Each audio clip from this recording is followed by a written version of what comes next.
Seja muito bem-vindo ao nosso Fale Fé Podcast. Nós estamos aqui com essas duas referências, pastores, né? O pastor Silvio e também o pastor Neiva, né? E nós iremos bater um papo sobre os 5 ministérios, né? O que é, como que funciona, né? O que seria isso biblicamente.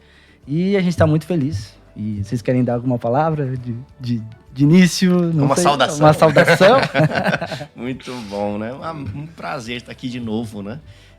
Principalmente falando de um assunto tão importante, tão relevante e tão pouco falado no meio da igreja, né? Então, eu creio que vai ser um momento muito oportuno, muito edificante para todos nós, principalmente para você que está em casa. Fica pronto, você vai receber muito. Bom demais. Amém. Eu me sinto honrado, né, de receber esse convite aqui, de estar aqui com vocês de Caxias para esse assunto tão palpitante, tão importante, então tantas pessoas não têm noção exatamente do que é o chamado ministerial, né? Vai ser muito bom. Bom demais. Então vamos começar. Já algo, acho que a gente precisa trazer essa clareza, qual a diferença, né, dos dons do Espírito e os dons ministeriais. Obviamente que isso tudo vai estar debaixo da influência do Espírito Santo, mas a gente, por questão de didática, né, a gente acaba falando do dom do Espírito, né, os dons, os 9, e falando dos ministérios. Quais são a diferença? Talvez o pastor Silvio quer iniciar? Pronto. Então, realmente há um pouco de confusão nisso. As pessoas acabam misturando, né? Mas, na verdade, um tipo de dom serve o outro. Ou seja, os dons do Espírito, eles servem os dons ministeriais ou os ofícios ministeriais. Eu até gosto de separar dons do Espírito de ofícios ministeriais. Fica mais fácil das pessoas entenderem, né? Porque quando você fala dons do Espírito e dons do ministério, parece que confunde um pouco, né? Não é errado, né? Mas acaba causando um pouco de confusão às vezes, né? Então, os dons do Espírito, que são 9, né? Nós não vamos citar todos eles aqui, talvez é um bom assunto para um outro podcast, né? Mas palavra de sabedoria, palavra de conhecimento, discernimento de espírito, dom da fé e outros, né? Se você quiser conhecer mais, faça o Rema e você vai poder aprender, né? Na matéria Manifestações do Espírito, sobre todos os 9 dons do Espírito, mas os dons do Espírito, eles são ferramentas para os ofícios ministeriais. Ou seja, né? Alguém que está no ofício do profeta, ele vai operar em alguns dons do Espírito com muito mais ênfase. Discernimento de espírito, né? Palavra de conhecimento, palavra de sabedoria. São dons do Espírito que servem, né? Ou que operam com muito mais evidência, né? Naquele que opera no ofício do profeta, né? Então, dons do Espírito é um segmento, é uma linha, né, de dons que servem dons ministeriais ou ofícios ministeriais. Então, são diferentes, né? E não sei se eu consegui explicar, né? Mas basicamente é isso. Há uma diferença entre eles. Dons do Espírito são ofícios, são ferramentas para os ofícios ministeriais. É isso, exatamente. O pastor explicou quase tudo aí, não sobrou quase nada para mim, né? Então, só explicando, detalhando mais um pouco, né? Os 9 dons do Espírito são divididos em 3 categorias, né? Mas eu gosto de dizer também o seguinte: os dons do Espírito, eles são dados a todos da igreja, né? Evidentemente, existem pessoas que manifestam mais dons do que outras e tem um querer também, que é muito importante. A Bíblia diz que a gente deve desejar os dons. Então, tem pessoas que fluem mais nos dons do Espírito porque querem mais, querem receber. E aí, o componente da fé é muito importante. Já os 5 dons ministeriais, que são 5, estão descritos lá em Efésios capítulo 4 e em 1 Coríntios capítulo 12. Eles são 5 dons, ou 5 ofícios, como disse o pastor bem aqui, né? Melhor a palavra ofício, né? Em que necessariamente todos os 5 dons têm que operar em algum ou alguns dons do Espírito. Essa é uma capacitação, como o pastor disse. As ferramentas dos 5 dons ministeriais, os 5 ofícios ministeriais, são, de qualquer forma, alguns dos dons do Espírito, né? Não há, na verdade, um chamado ministerial sem, pelo menos, fluir em algum desses dons espirituais. A pessoa perde muito, né? Deixa eu só fazer um adendo aqui, né, porque eu acho que vai trazer um pouco de clareza. Por exemplo, né, o dom da profecia. O dom da profecia é um dom do Espírito, né? O ofício do profeta, né, ele vai usar essa ferramenta, né, do dom da profecia, só que ele opera no ofício. É diferente, né? O dom da profecia, ele pode operar na vida de qualquer crente, de qualquer cristão nascido de novo, né? Uma pessoa no meio da igreja, né? O dom da profecia pode operar na vida dela. Mas alguém que está no ofício do profeta vai operar nesse dom com muito mais evidência, com muito mais consistência, porque ele está dentro do ofício. Então, um serve o outro, né? Os dons servem a igreja como um todo, mas, basicamente, né, os dons do Espírito, eles servem os ofícios ministeriais de uma forma muito mais consistente. É muito bom isso que o pastor disse, porque há muita confusão entre o dom de profecia e o ministério do profeta. Isso. Muitas pessoas pensam que porque profetizam, eventualmente já são profetas, né? Mas não necessariamente. Alguém pode ser usado, como o pastor disse, do dom da profecia e não ser um profeta. Mas o profeta tem que fluir nesse dom aí. É muito importante. Há muita confusão a respeito disso. Dom da profecia... De repente, aproveitando já, trazer essa clareza, a diferença rapidinho assim, do que o dom e o ofício. Algo assim que dá para o pessoal que está em casa conseguir entender fácil. Basicamente, olha só, não sei se vocês lembram daquele texto, das 7 filhas de Seva que profetizavam. Elas não eram profetas, elas profetizavam. O dom da profecia estava em operação ali, né? Que é o dom que pode operar na vida de qualquer cristão, de qualquer crente nascido de novo, né? Alguém que opera no ofício ministerial do profeta, né? Ele vai, vamos dizer assim, evidenciar palavras inspiradas de uma forma muito mais consistente, entende? É diferente. O dom da profecia opera de forma genérica, na igreja como um todo, como o Espírito Santo bem quiser e com quem ele quiser. Você não ativa o dom, ele se manifesta como ele quer, né?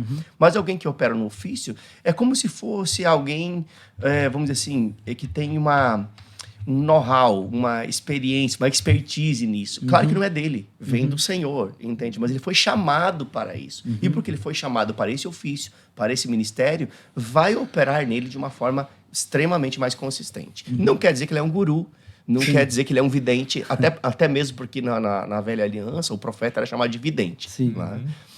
Porque ele antevia coisas pelo Espírito, né? Na nova aliança não é mais assim, né?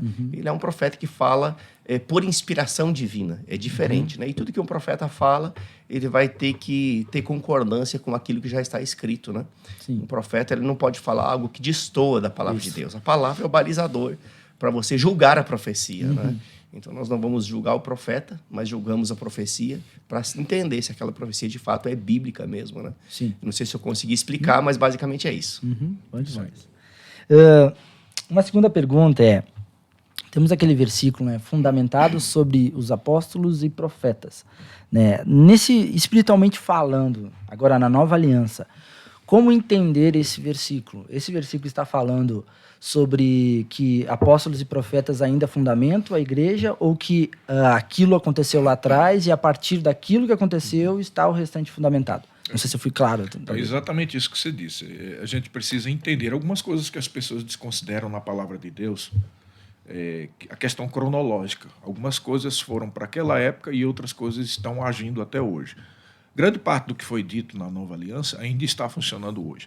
A única diferença é aquilo que cronologicamente foi surgindo na história da igreja. Né? Inclusive também a questão da revelação, porque nós cremos na revelação progressiva. Tem coisas em que Deus já tinha falado naquela época, mas só hoje é que nós temos a revelação completa, né, sobre isso. Um dos exemplos disso é o que a gente trata sobre dispensacionalismo, por exemplo. É algo que foi sendo exposto e revelado à medida que a igreja se debruçou para estudar sobre isso. E esse ponto fundamentado na doutrina dos apóstolos dos profetas tem a ver com a cronologia do surgimento dos dons ministeriais. O primeiro dom a ser manifestado ministerialmente foi o dos apóstolos, e depois o dos profetas, depois mestres, e assim foi. Então, quando ele fala fundamentado na doutrina dos apóstolos e profetas, ele está falando da situação cronológica, né? De algo que aconteceu naquela época e foi sendo desenvolvido através dos séculos. Né? A fundamentação está na doutrina dos apóstolos. Não sei se expliquei bem, o pastor Silvio pode dizer alguma coisa. Então, esse texto está lá em Efésios 2:20, né? Que fala exatamente sobre esse fundamento, né? E nós sabemos que existe uma primeira leva de apóstolos, né? Que foram os apóstolos de fundação, ou de fundamento, né? E também existem os apóstolos do Cordeiro, né? Então, quem são os apóstolos do Cordeiro? Aqueles que andaram com Jesus, lado a lado com Jesus, e que também foram apóstolos de fundação. Eles estabeleceram a doutrina de Cristo, né? Mas há apóstolos de fundação que não necessariamente são apóstolos do Cordeiro. Um exemplo disso é Paulo. Isso. Paulo, ele não andou com Jesus, ele teve uma experiência com Jesus, mas ele não andou lado a lado com Jesus, mas ele também foi um apóstolo de fundação, ou de fundamento, fundamentando a doutrina de Cristo, né? Então, quando esse texto fala, né, sobre o fundamento dos apóstolos, está falando o quê? De uma doutrina que já foi fundamentada. Então, um apóstolo contemporâneo, ele não estabelece doutrina. Né? Ele opera, né, ou ele trabalha em cima de uma doutrina que já existe. Né? Então, ele não tem hoje autonomia para isso, autoridade para isso, porque o fundamento já foi estabelecido. O fundamento é a doutrina de Cristo. Né? Mas aonde entram os profetas, então, se os apóstolos foram aqueles que estabeleceram a doutrina, né? O que nós temos que entender é que esse texto foi escrito numa época que eles não tinham Bíblia escrita como nós. Nós hoje temos a Bíblia, está na nossa mão, vamos ali, procuramos os textos, enfim, né? Podemos ensinar a partir daquilo que já temos. Eles não, eles ensinavam a partir daquilo que iam recebendo, entende? Aí entram os profetas, né? Então, toda a profecia bíblica, né, ela é por inspiração divina, entende? A Bíblia é uma profecia, né, o livro da profecia, e ele veio por inspiração divina. Então, aí entram os profetas, que foram usados também para trazer, né, o inspiracional, para que a Escritura hoje pudesse estar nas nossas mãos. Né? Então, os apóstolos foram aqueles que estabeleceram a doutrina de Cristo, e os profetas também foram estes, né, que por inspiração, né, a Bíblia foi sendo escrita, né? As cartas foram sendo escritas por inspiração divina. E hoje, né, nos servem como regra de fé, regra de prática, né? E não podemos estabelecer uma nova doutrina. As novas doutrinas surgem, né, de heresias que se tornam seitas e acabam causando muito dano, até mesmo no meio do corpo de Cristo. Né? Mas uma igreja séria, um ministério sério vai entender que nós não estabelecemos um novo fundamento, porque o fundamento já existe e já foi bem colocado, que é a doutrina de Cristo, que veio por meio dos apóstolos e dos profetas. Bom demais. Tem uma coisa interessante também disso que o pastor disse, que explica também mais, que alguém ainda pode estar com dúvida, né? Mas aí diz que fundamentado na doutrina dos apóstolos e dos profetas. Então, poderia dizer assim, então os profetas têm doutrina, né? Mas eu penso assim, né? E eu entendo que a gente até aprende isso no Rema, né? E é verdade, está bem claro isso na Bíblia, que existe diferença do profeta do Velho Testamento para o Novo. Então, geralmente, o profeta do Novo Testamento, ele não vai estabelecer uma doutrina, ele não vai trazer algo que venha direto do céu que não esteja na Bíblia. Na verdade, o profeta do Novo Testamento, ele vai testificar aquilo que já está na Bíblia. Então, eu entendo esse versículo, né, pegando o gancho aí com o que o pastor Silvio disse, que a fundamentação vem através dos apóstolos, e os profetas daquela época, como ele disse que ia surgindo, eles testificavam o que de Deus vinha através dos apóstolos, entendeu? Então, quando o apóstolo dizia ou determinava uma doutrina, vamos supor, Paulo, né, que escreveu grande parte do Novo Testamento, ele mesmo era um profeta também, né? E outros também. Então, eles vinham para testificar da parte do Senhor, como profecia, que aquilo era verdade. Então, é por isso que eu entendo assim que, estabelecido sobre a doutrina dos apóstolos e dos profetas, o profeta, na verdade, seria uma complementação ou uma testificação, melhor dizendo, que surgia na época em cima da doutrina que era estabelecida pelos apóstolos de fundação, por exemplo, como Paulo, né, que é o principal apóstolo de fundação. E essa questão do profeta também, né? Quando nós olhamos para o Velho Testamento, era o único ofício que operava. Lá não haviam evangelistas, pastores, mestres, apóstolos. Era o profeta, ele era um mediador, né? Ele que trazia, né, a voz de Deus para o povo. Né? Então, por isso a Bíblia até cita os profetas como videntes, né? Porque eles anteviam coisas e falavam por inspiração. Então, era o único ministério que operava na Velha Aliança, era o ministério do profeta, né? O ofício do profeta, com um status maior do que o status da nova aliança. Sim. Porque na nova aliança, o profeta da nova aliança, ele vem para testificar, como o pastor Sérgio bem falou aqui, coisas que o Espírito Santo que habita em você já testificou, já falou, já te instruiu, e você julga pela palavra, e o profeta vem então para validar aquilo, para dizer, ó, esse é o caminho mesmo, né? Diferente, né, do que era no passado. Sim, sim. Muito bom, muito bom. E agora falando mesmo dos 5, né? Vamos tentar, assim, trazer as definições dos 5, né? Como é que eles funcionam, quais são eles, né? E quais são as suas funções, né? Dos 5 ministérios. Em Efésios 4, né? 11, dá essa lista, Coríntios também fala. Não sei qual dos dois querem conversar. Eu posso começar. Vai lá, então, professor. assim, é bom que se diga que não existe uma coisa fixa, né? Não existe aquela coisa. As características do apóstolo é essa, então todo mundo que não se encaixa nisso não é apóstolo. Não é bem assim, até porque o ofício, seja qual for, de apóstolo, de profeta, ele tem um desenvolvimento, uma maturidade. Às vezes a pessoa pode ter, por exemplo, um chamado de pastor, mas aquilo vai se desenvolvendo à medida que ele se expõe à palavra e que ele vive uma vida de servir ao Senhor. Esse serviço, junto com a exposição, ele vai trazendo amadurecimento no dia a dia, e o ofício da pessoa vai amadurecendo. De maneira que alguém pode estar, por exemplo, pastoreando uma igreja e não estar na plenitude ainda do pastoreamento. Assim como o apóstolo pode realmente já agir como apóstolo, ter um chamado de apóstolo, mas não estar na plenitude. Sim. Porque isso explica porque existem diferenças de apóstolos, diferenças de pastores. Então, o apóstolo ele tem que ter uma experiência pessoal com Deus, tem que ter uma chamada específica para isso. A palavra apóstolo tem a ver com enviado. Então, de certa forma, todo mundo que vai para algum lugar é um apóstolo, né? Mas existe o chamado, o ofício ministerial do apóstolo. O apóstolo ele tem a capacidade de estabelecer igrejas, né? E aí eu te digo, há apóstolos, por exemplo, que assumem um determinado ministério e não está abrindo nenhuma igreja. E nunca abriu nenhuma igreja. Então não é apóstolo. Não, existe a unção pastoral. E às vezes os subordinados, ou os pastores, ou outros que estão ajudando o apóstolo, abrem aquelas igrejas debaixo daquela unção apostólica. Então não é necessariamente a pessoa ter que ir para um lugar e abrir a igreja, fazer o registro lá para provar que é apóstolo. Assim também tem pessoas que abrem igrejas e não são exatamente apóstolos, né? Mas existe essa capacidade, essa unção, melhor dizendo. O que seria essa diferença de unção? A pessoa chega e ela atrai. Essa é a diferença. Qualquer pessoa pode ir lá e alugar um imóvel e abrir uma igreja e fazer o registro e se colocar na frente daquela igreja, isso não faz dela um apóstolo. Mas a característica do apóstolo é que ele tem uma graça, uma unção que ele atrai pessoas. Ele atrai pessoas para o auxiliar, né? Podemos também estabelecer como o apóstolo ele tem que ter dons espirituais, né? Dons do Espírito em manifestação. E acima de tudo é isso, essa graça aglutinadora. Eu considero que essa é a principal característica do apóstolo. Ele tem uma graça aglutinadora. Ele consegue aglutinar lideranças. Outra coisa que é claro do apóstolo também é a capacidade de discernir chamado, né? Identificar nas pessoas um chamado que muitas vezes elas não vê nelas mesmas. E o apóstolo tem isso também, né? Ele consegue identificar que a pessoa tem um chamado mesmo que ninguém veja.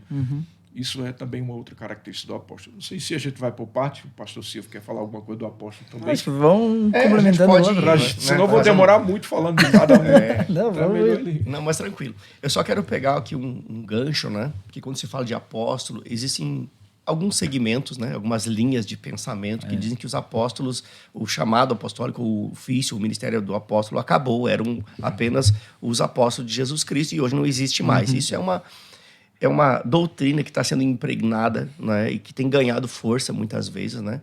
Mas se nós olhamos para a palavra de Deus, nós percebemos que isso não bate com a palavra. Sim. Até mesmo porque Efésios 4:11, que fala dos ofícios ministeriais, e ele mesmo concedeu uns para apóstolos, outros para profetas, evangelistas, pastores e mestres, essa carta foi escrita décadas depois de Cristo. Se foi décadas depois de Cristo e a igreja já estava estabelecida, então seria desnecessário que houvessem os ofícios. E ele não fala só do apóstolo, fala de todos eles.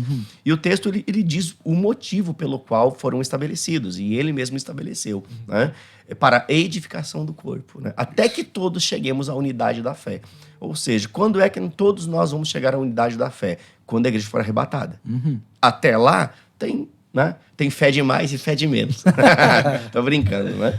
Mas assim, tem vários níveis de fé operando. Tem pessoas nascendo de novo em todo o tempo, crescendo espiritualmente o tempo todo, né?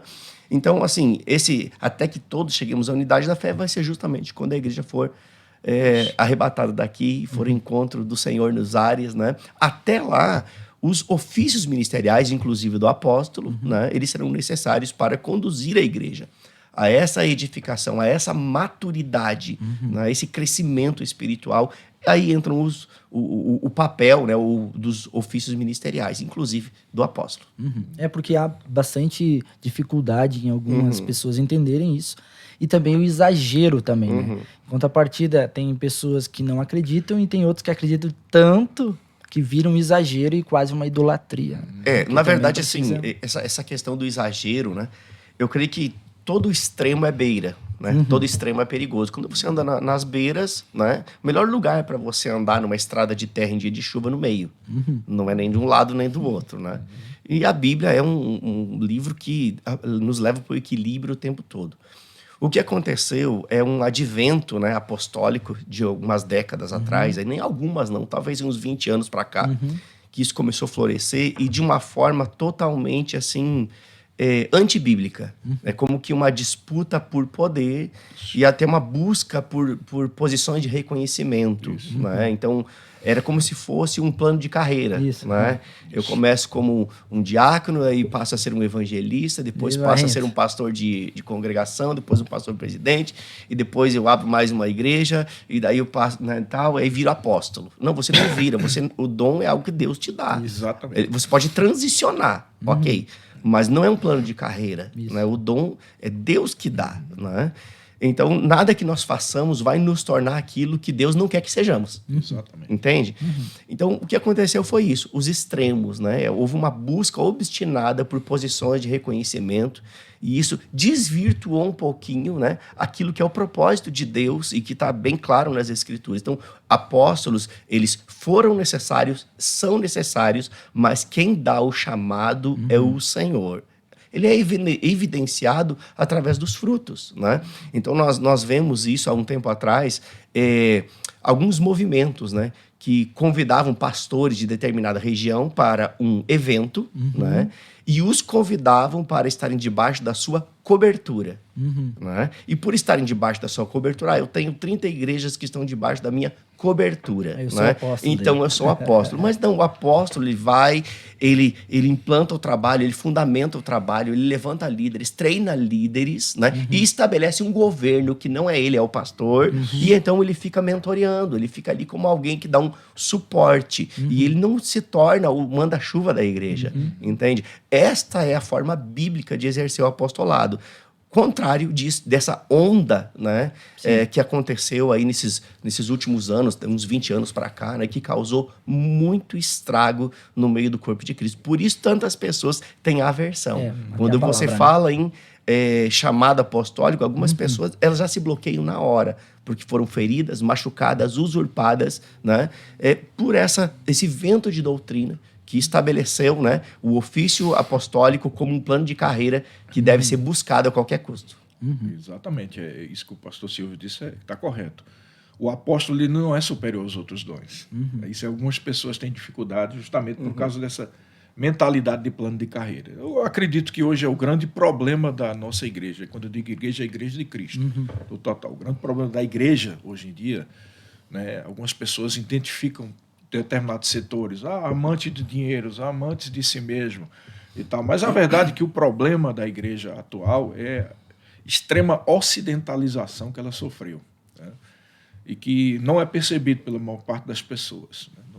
Eu não sou a favor de uma revolução radical para voltar às origens, porque isso seria ilusório. Mas a verdade é que nos tornamos tão ocidentais que nos contaminamos com coisas do mundo. E isso é fruto do capitalismo. Quando eu falo capitalismo aqui, não estou falando sobre questão política, né?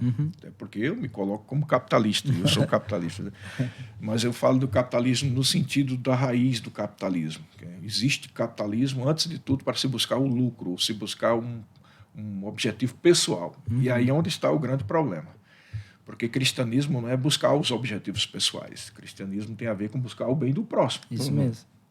Então, nós estamos contaminados, quando eu digo nós, estamos falando de toda a igreja, claro que cada indivíduo é uma realidade, com essa ideia de ser o melhor, ser o the best, ser o mais produtivo. E nessa ânsia de produtividade, né, a gente procura, quando eu digo a gente, estou dizendo todos na igreja, procura ser mais produtivo para dar um lucro. Né? E muitas vezes o lucro na cabeça das pessoas, do ponto de vista da igreja, é ter uma maior igreja, é ter mais membros, é ter mais coisas, é ter mais fama, é ter mais coraçãozinho, mais like, ter mais, como se chama aquela palavra, influência, né? Ter um certo network grande, pessoas... E isso é fruto do capitalismo, isso é perigoso, porque vai trazer frustração. Quando você não consegue aquele plano de carreira, você vai se sentir inútil, vai sentir que tem algo errado na sua vida, né? É por isso que eu gosto de dizer, eu sou contra esse tipo de ensino que existe hoje nas igrejas, que é do tipo 5 passos para alcançar o sucesso ministerial, 10 passos para ser produtivo na sua igreja, tantos passos para aquilo. Eu respeito a opinião de cada um, né? Mas eu acho isso perigoso, porque só faz realimentar, faz um feedback nesse tipo de pensamento. E geralmente as pessoas que escrevem esses livros são pessoas que já alcançaram um certo sucesso nessa trilhada de, como chama, que ele falou agora. Eu tenho uma receita boa para o sucesso ministerial. Veio de 5 passos, 2 joelhos no chão. Isso. Pronto. Vai chegar a instrução. Vai na hora. Vai chegar a inspiração. Isso mesmo. Porque a roupa de Saul não serviu em Davi. Então não adianta você copiar um modelo que aconteceu, que deu sucesso em outro lugar. Mas é exatamente o que são esses ensinos, esses cursos. São roupas de Saul que querem encaixar em Davi. Então isso é perigoso, né? E é o que faz surgir essa doença doutrinária de achar que o apóstolo é superior aos outros, porque o apóstolo seria o quê? O grande empresário, né? O espécie de... Vou dar um exemplo aqui de alguém que é um sucesso, né? O Elon Musk. É o Elon Musk espiritual, o Steve Jobs espiritual. Quem é o apóstolo vai ser o manda-chuva de todos. É verdade que geralmente o apóstolo é usado para começar o ministério. E eu acho que é onde está com grande confusão, viu, pastor? É porque a gente quer ver como alguém que é maior do que os outros, mas na verdade o que nós devemos ter com relação às pessoas que começam é honrá-los, assim como devemos honrar todos. Né? Se eu pudesse resumir o papel do apóstolo, né, num exemplo bem simples, o apóstolo, não sei se você já deu o pezinho para alguém subir numa árvore ou para pular um muro. Né? E ela pula. O apóstolo faz isso. Ele dá o pezinho para levantar outros. Isso aí. Um apóstolo que se diz apóstolo e que não levanta outros, ele não é apóstolo, não. É isso aí. O apóstolo está preocupado com a sua evidência, ele está preocupado em edificar o corpo, em levantar pessoas, treinar pessoas, enviar pessoas. Né? Isso vai estar no coração dele. Né? Ele se espelha nas pessoas que ele mesmo levanta, recebe delas. Né? Acho que se resume a palavra apóstolo em construtor. Ele constrói nos outros aquilo que o céu está liberando. Então, o papel dele é ele construir, levantar e enviar. Mentorear, como ele disse também. Né? Ele vai cuidar, ele vai monitorear, ele vai enviar, ele vai deixar a pessoa de acordo com o céu. Só fazer um... Eu estou fazendo vários adendos. É que mentorear não é monitorar. É isso aí. Mentorear é uma coisa, monitorar é outra. Exatamente. Porque o que acontece nesse vento, né, é um monitoramento acirrado. Ninguém faz nada sem que haja um canetaço do apóstolo. Ou daquele que se diz ser, né? Mas enfim. Vamos entrar em outra, senão... Porque nós vamos ficar na apóstolo. Eu acho que acaba um podcast só sobre apóstolo. Por causa disso que o pastor Silvio falou. Há muito erro aí na igreja, né?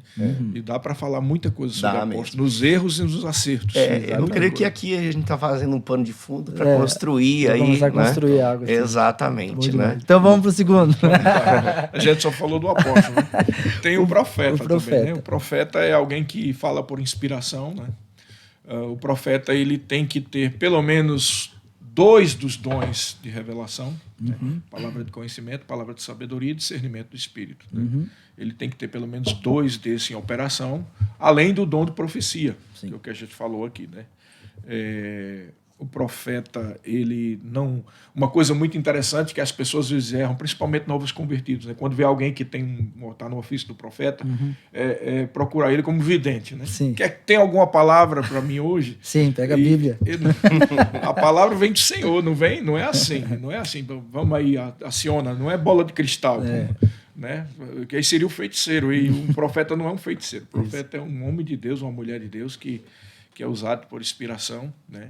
E é necessário dentro da igreja, porque o profeta tem as suas próprias características, ele é usado muito nos dons, né?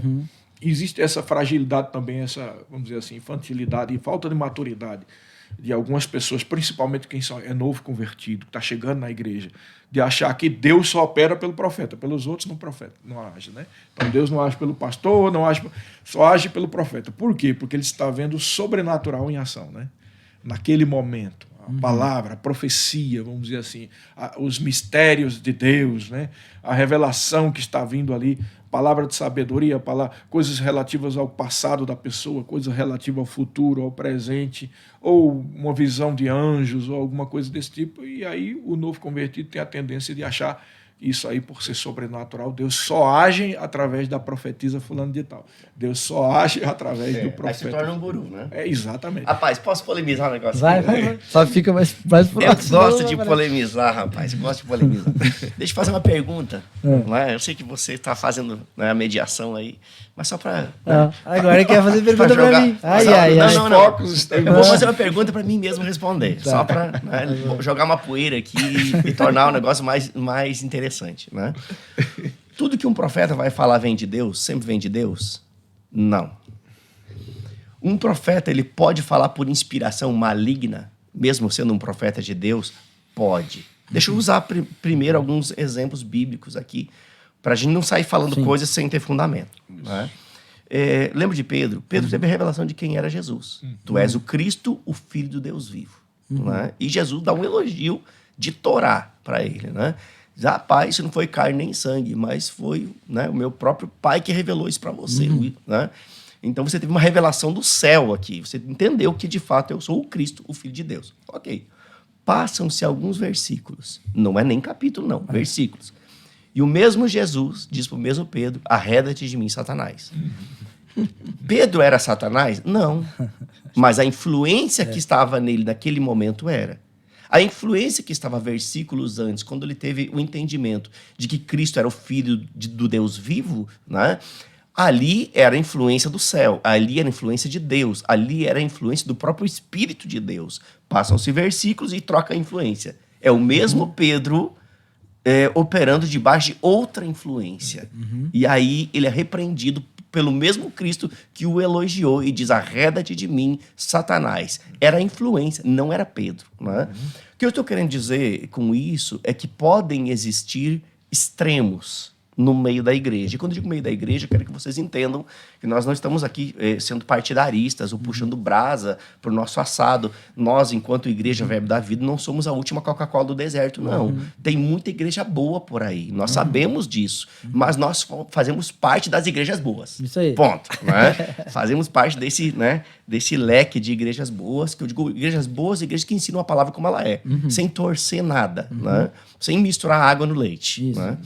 Então, o que acontece? Eu já vi isso acontecer mais de uma vez. Né? Eu me lembro do início da minha caminhada cristã, às vezes indo em alguns eventos, alguns convidados de fora, algum profeta que vinha de fora, e terminava aquele culto, assim, terminava, no fim daquele evento, o profeta começava a profetizar e fazia-se uma fila de pessoas para receber a profecia. Talvez alguns de vocês já tenham visto isso acontecer. Né? Tá ali o profeta e uma fila de pessoas.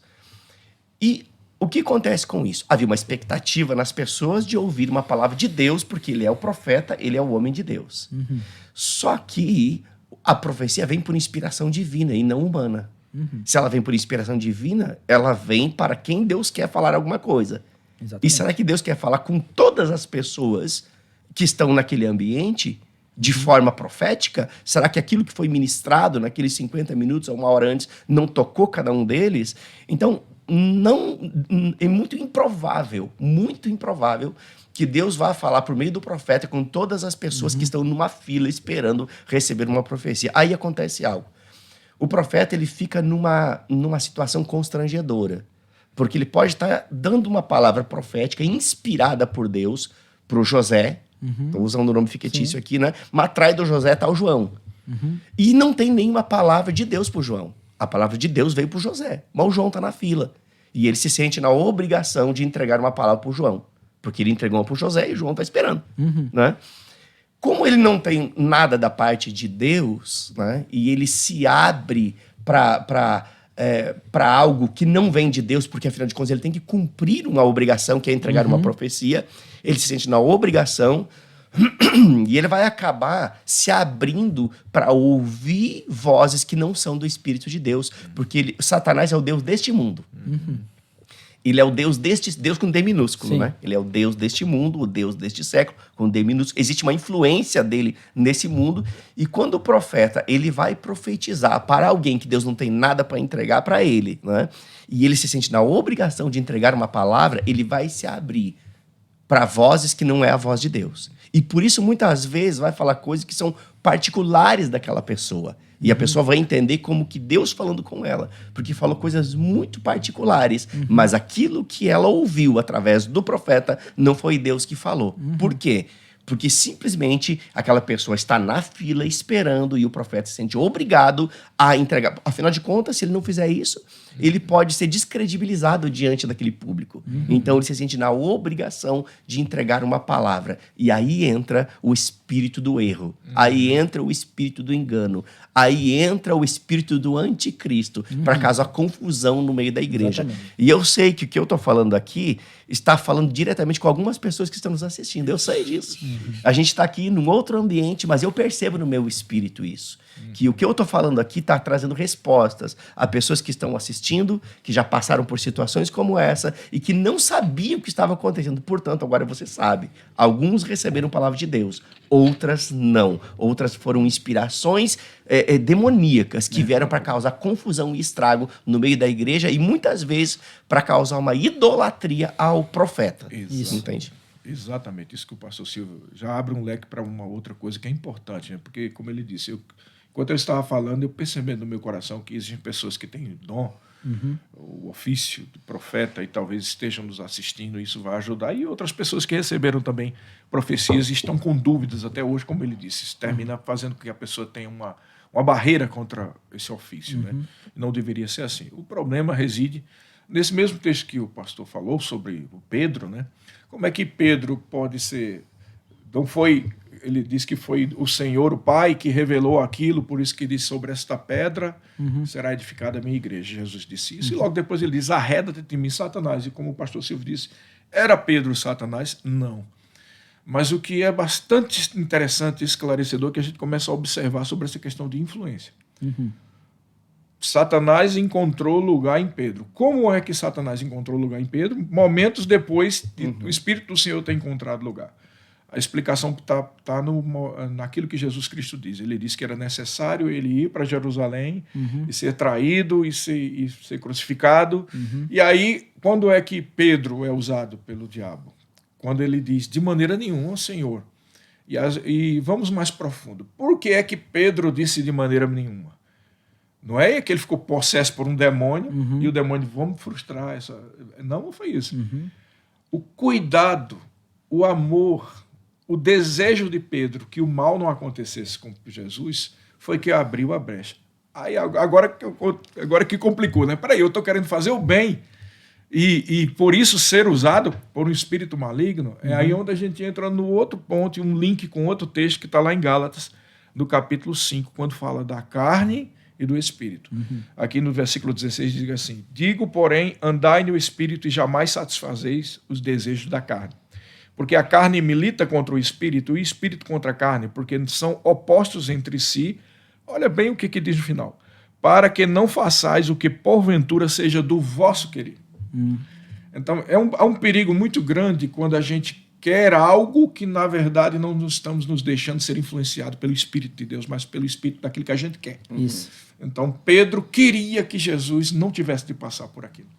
E aí é onde entrou. Na verdade, quase todos os problemas que nós, como pessoas, temos, como cristãos, né, que está assistindo aqui, e também cristãos de variadas denominações, variadas igrejas, têm, Todos esses problemas vêm através da carnalidade, né? Da obra da carne.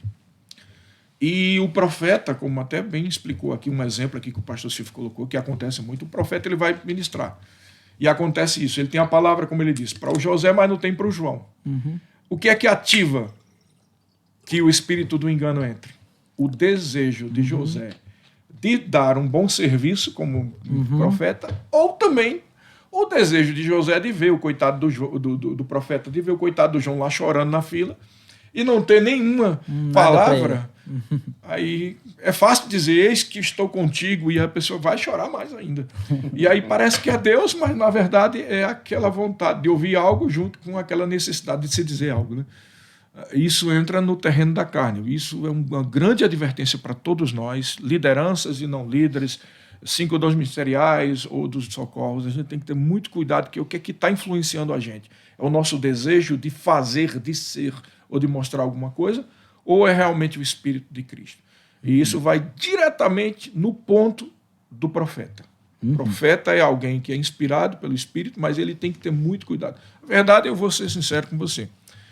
Eu quase nunca vi na minha vida um profeta que acertasse sempre. Nunca vi. E o problema não é por um problema de caráter. A questão não é um problema de caráter. Um mau caráter que quis enganar os outros. Às vezes é isso, a pessoa quer fazer o bem. E na ânsia de fazer o bem, faz o mal. E tem até um texto na Bíblia que explica exatamente isso que ele acabou de falar aqui. Diz que toda profecia ela é em parte. Em parte por quê? É em parte do espírito e em parte passa pela alma. Entende? A profecia ela vai passar pelo homem. E o homem, ele não está totalmente redimido. Seu espírito foi redimido. Isso. Sua alma, ela é um ambiente de emoções, sentimentos, né? De razão, enfim, né? E tem a carne ainda no meio disso tudo, né? Exatamente. Então, toda profecia ela é em parte. Né? É por isso que nós temos que conhecer a Bíblia, né? Para julgar aqui se aquilo que estamos ouvindo é de fato assim. Se aquilo que o profeta está falando concorda com as Escrituras. Se não concorda, deixa de lado. Né? E pronto, vida que segue. É isso mesmo, né? Dá para ver que cada dom dá um podcast. Né? Não é? Meu Deus do céu. Vamos lá para mais um. Vamos lá. Olha, já é 4 horas. Apóstolos, profetas, evangelistas. Evangelistas, ele é usado muito nos dons de cura, operação de milagres. É bom explicar que às vezes as pessoas pensam que tudo é milagre, né? Se você recebe uma cura, é milagre. Não, mas o milagre é uma intervenção sobrenatural no curso da natureza. Então, isso mesmo. É diferenciado, é algo muito maior, muito mais potentoso. E o evangelista é usado isso porque a Bíblia deixa claro que os sinais e maravilhas é para chamar os incrédulos, chamar aqueles que estão duvidando se a igreja é realmente o lugar onde Deus habita, né? Também entramos no outro ponto, né? Pessoas pensam que evangelista também, quando está operando, é Deus agindo e aí os outros não estão agindo como Deus, né? Como Deus aquele desequilíbrio, né? O desequilíbrio que a gente falou na questão do profeta, né? Também.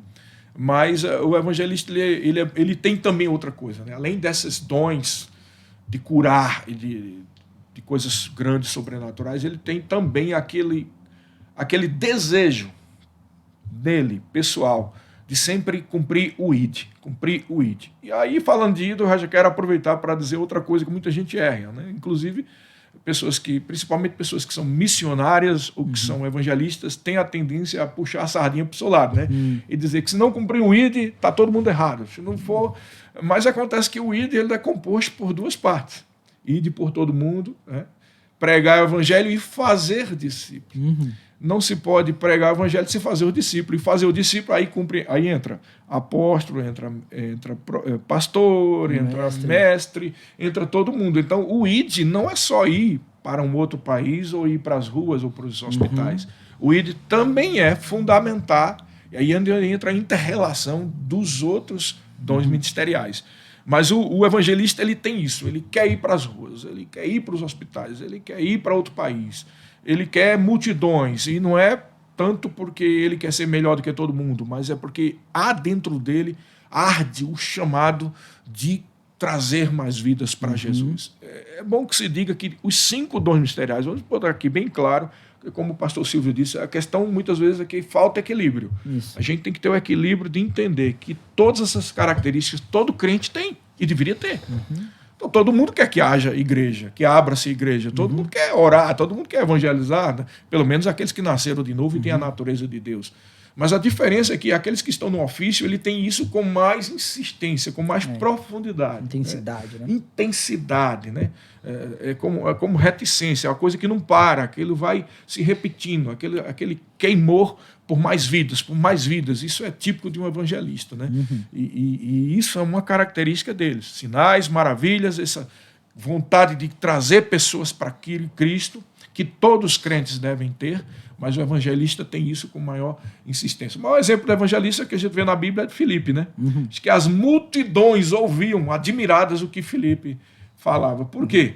Porque operava nele milagres, sinais. É um exemplo muito claro. E é interessante que ele começou, se eu não me engano, como diácono.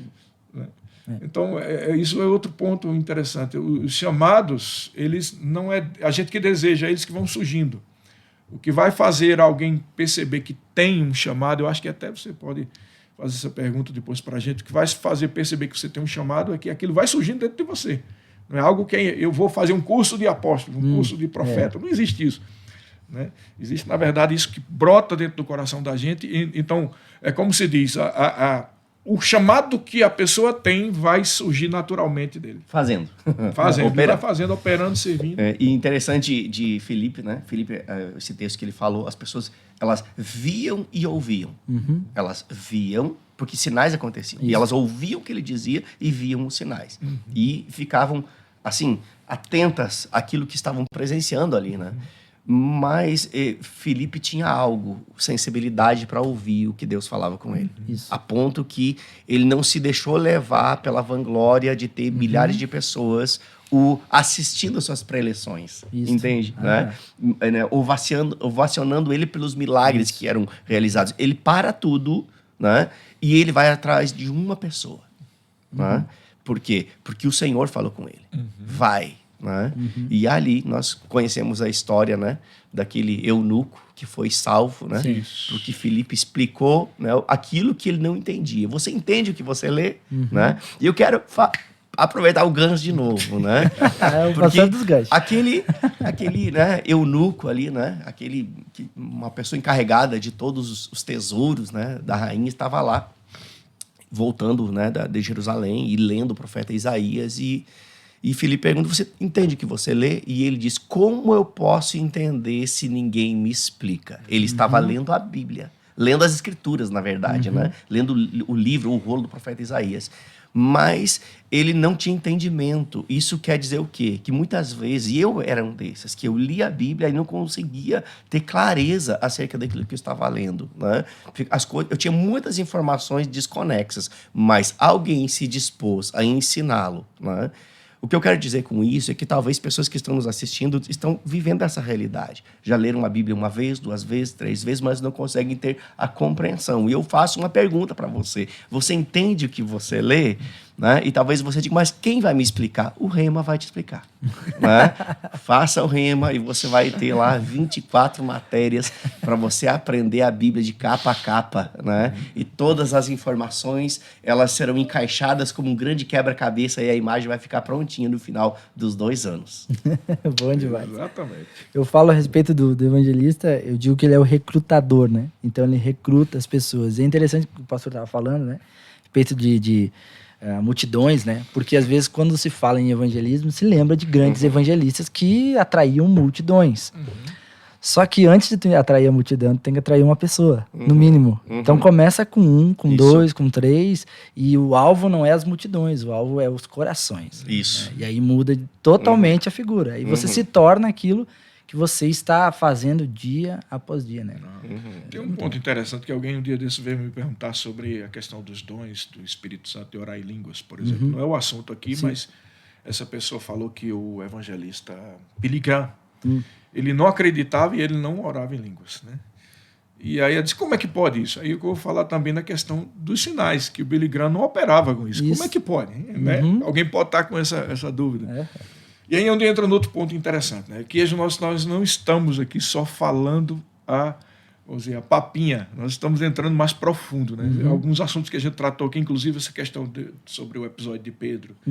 Aparta-te de mim, Satanás falou de coisa mais profunda, como a influência que a carne pode abrir. Então vamos entrar mais profundo nesse assunto, que é para tirar todas as dúvidas sobre isso, né? Existe um componente muito forte na nossa mente. A mente, ela não é superior ao espírito, mas a mente pode prejudicar aquilo que você pode receber do espírito. Vamos dar um exemplo. Alguém pode estar ouvindo a gente falando sobre curas, ou os 5 dons ministeriais, e falamos aqui sobre apóstolo, mas na cabeça da pessoa ela já foi doutrinada para não acreditar, não ser verdade que apóstolo existe. Então a gente vai falar aqui muitas vezes por inspiração do Espírito Santo, coisas maravilhosas, mas a mente da pessoa se fechou. No que a mente fechou, ela que é a torneira ou a porta de entrada para aquilo que vai cair no Espírito, a pessoa não recebe. E aí a prova daquilo que está lá em Romanos capítulo 10, que fala que, quando Paulo diz assim, em Romanos capítulo 10, quando ele fala que porventura Israel não ouviu, quando ele fala que a fé vem pelo ouvir a palavra de Cristo. Porventura Israel não ouviu? Ele diz, não, ouviu, mas eu me voltei sempre para um povo rebelde.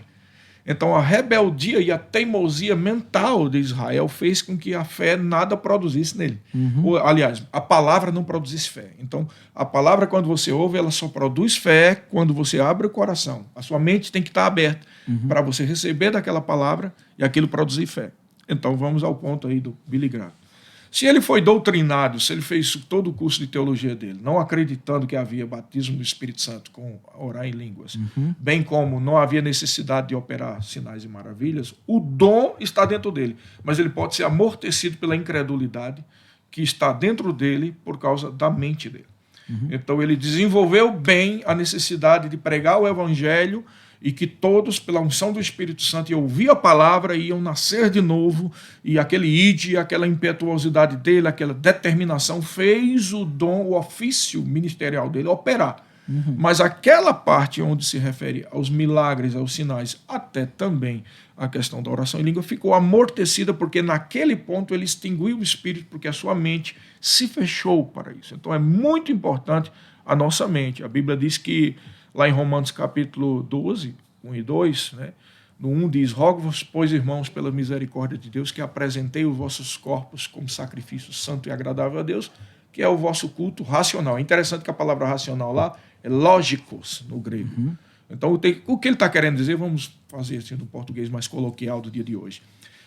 Eu peço, irmão, pela misericórdia de Deus, que vocês apresentem o corpo de vocês como um sacrifício, crucificando a sua carne. Isso é nada mais do que você, com as suas próprias forças, pode fazer e não precisa da impulsão de mãos, nenhuma revelação especial, ou seja, é o teu culto lógico. E aí ele diz no 2, e não pegue a forma deste mundo, mas transformai-vos através da renovação do vosso entendimento, para que possais experimentar. E é onde entra aqui a questão do Billy Graham e de tantas pessoas. A boa, perfeita e agradável vontade de Deus. Com certeza, para um evangelista, a boa, perfeita e agradável vontade de Deus é ele orar, se batizar no Espírito Santo, é ele orar em línguas, é ele fluir na plenitude do dom, é ter sinais, é ter maravilhas, assim como foi o Filipe. Mas a gente tem que ter muito cuidado, isso vale para todos os dons ministeriais e para a nossa vida como cristão. A gente tem muito cuidado com a nossa mente, porque nós recebemos muitas influências de variadas doutrinas e teologias e a gente termina por deixar determinada área daquilo que Deus quer falar conosco amortecido. E isso vale também para os dons ministeriais, em especial do evangelista. Muito bom. Amém. Muito boa. O fato de ser amortecido não quer dizer que não está ali, né? Tá ali. Só não está operando. Então não está operando. Só deixa eu pegar para finalizar essa questão do evangelista e entrar nos... Tem mais 2 para a gente falar aí. E ainda tem mais umas 7. Mas olha só, a ideia do evangelista é que ele... Até existem igrejas que estabelecem o departamento de evangelismo. Isso. É como se aquilo fosse uma responsabilidade somente do evangelista. Só tem algumas pessoas que fazem. Os evangelistas da igreja, né? Mas o evangelista, ele não tem só o papel de ir para fora, ele tem o papel de despertar dentro. Isso mesmo. Amém. Né? Ou seja, como é que um profeta vai se descobrir no ofício do profeta? Talvez você vai falar sobre isso logo mais à frente, né? Mas ele vai se descobrindo vendo outros. E descobrindo características que operam nele. Como é que o evangelista vai se descobrir no ofício do evangelista? Vendo como o outro evangelista opera. E ele vai sendo inspirado, né, por aquilo que ele está vendo operar na vida daquela pessoa. Então, o evangelista ele tem também essa função dentro da igreja, né, da igreja local, de ativar, de despertar e ativar, né, outras pessoas que têm um chamado como o dele, né, e ajudar elas a se desenvolverem, a crescerem naquele ofício, né, no ofício do evangelista. Então, não é um chamado só para estar fora, o ID, na rua, outra cidade, outra nação, não. Também é dentro. Porque um evangelista que não tem uma base, né, ele está em risco. Um evangelista precisa ser pastoreado. Né? Ele precisa ser cuidado, ele precisa ser instruído, apacentado, né? E com isso também ele vai ativar pessoas que também dentro da igreja estão ali, né? E precisam desse ativar do Espírito através da vida do evangelista. Muito bom.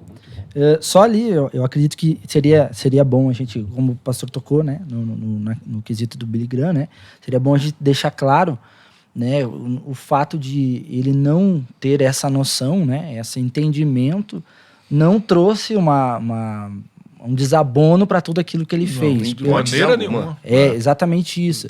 Porque eu conheço, às vezes, as pessoas, e as pessoas elas vêm e tragam, então é isso. Não.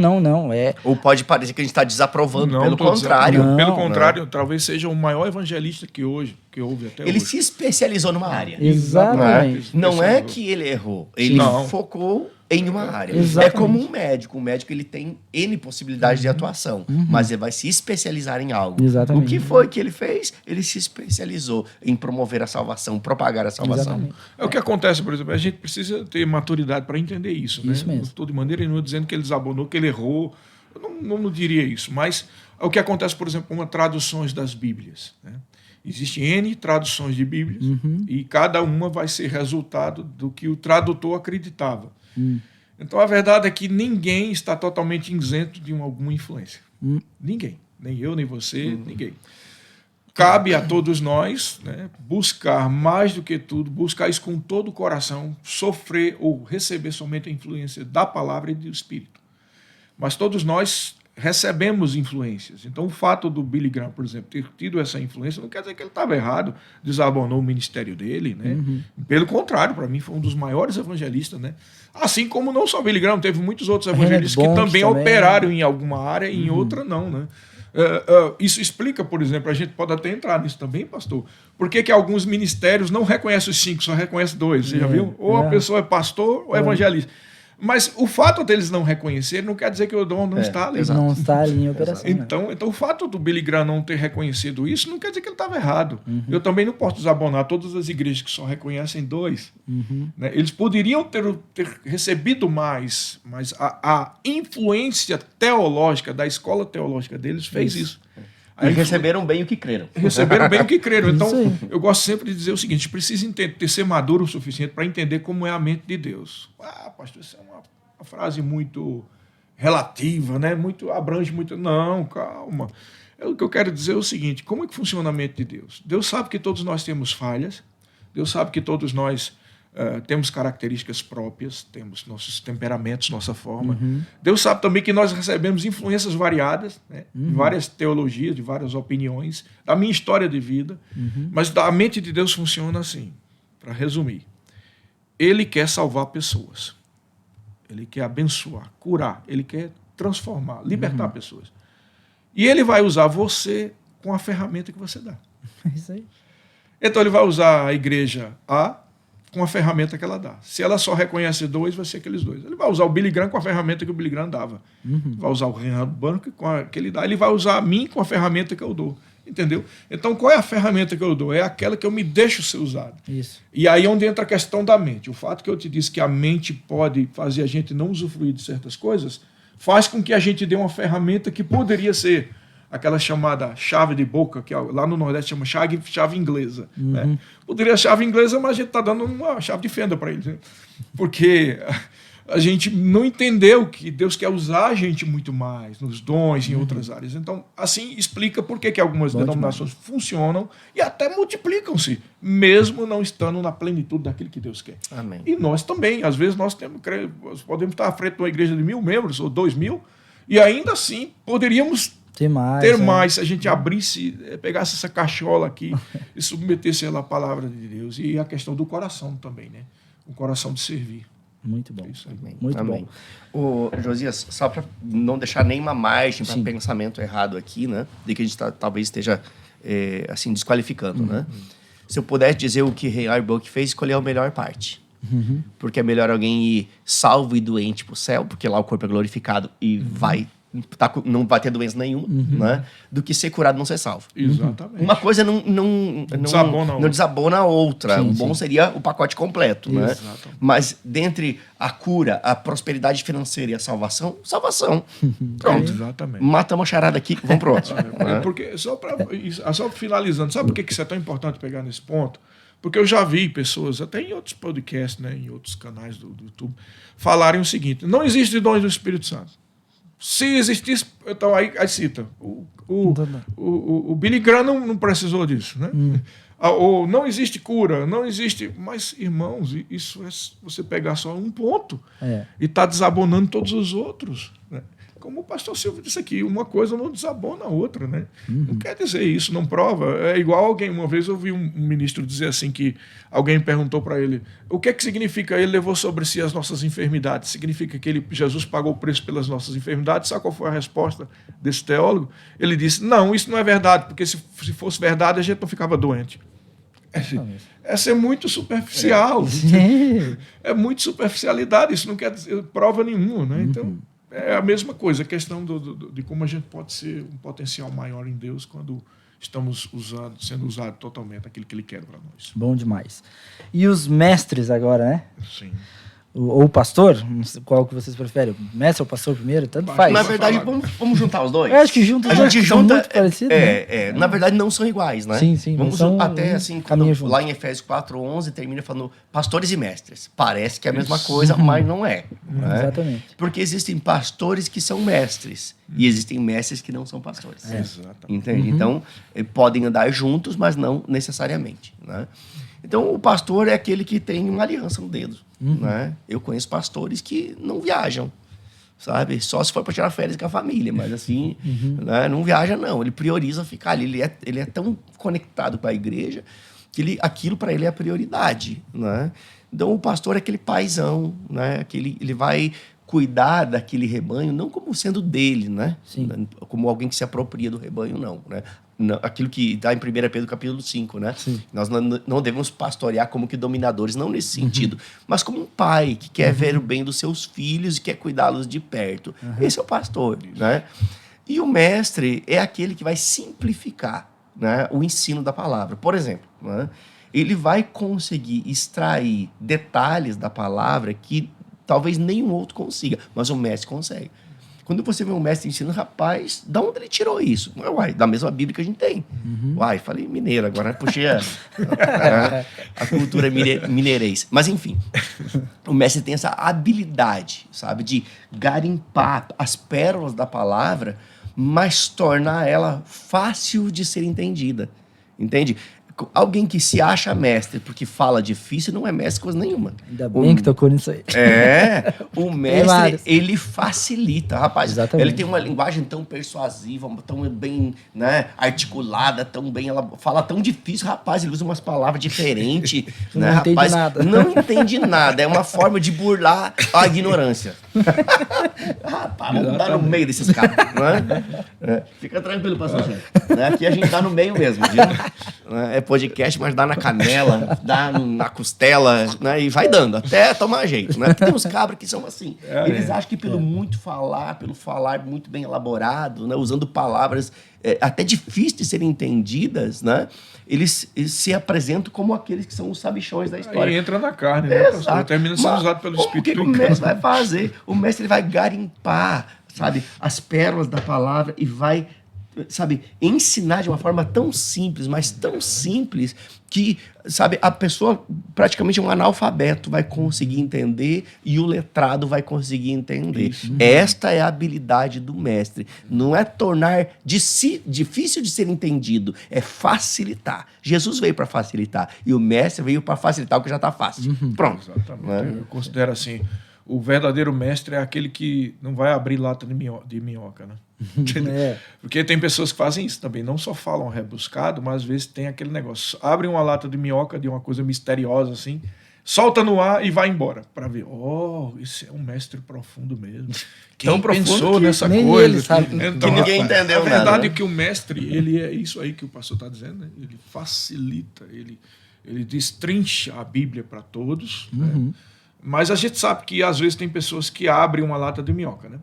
Tem pessoas que vêm e trazem... E isso. Né? Então, o mestre tem que ser aquele que tem que estar capacitado para fechar a lata de minhoca. Exatamente. Então, concluir, não soltar, abrir, começa soltou, e né? conclui. Porque, exatamente. Então, às vezes, quando a gente está ensinando assuntos polêmicos, como a aula de escatologia no Rema, se você está curioso, vai lá para o Rema, né? Se matricula.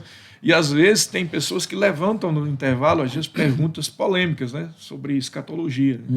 Então, a pessoa tem que estar preparada. O mestre, ele não só facilita, como o pastor disse, mas ele também tem que estar preparado para saber fechar essas latas de minhoca. Para que as pessoas não fiquem com dúvidas e tenham a impressão que a Bíblia não tem resposta, quando a palavra de Deus tem resposta para tudo. Né? Aquilo que não tiver resposta na palavra de Deus é porque não era necessário a gente saber. Isso é bom que se diga. É isso mesmo. E outra coisa, não é que é muito comum acontecer. Quem se acha, quando alguém se acha, é porque não é. Porque quem é, não precisa se achar. Ele já é por natureza. Não é?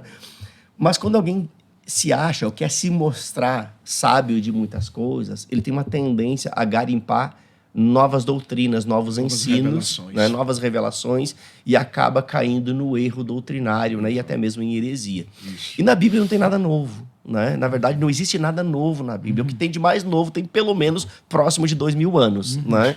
Então, pode ser novo para quem está ouvindo, mas já está ali há praticamente 2000 anos. Então, o que o mestre vai fazer? Ensinar o que já existe. Não tem nada novo na Bíblia.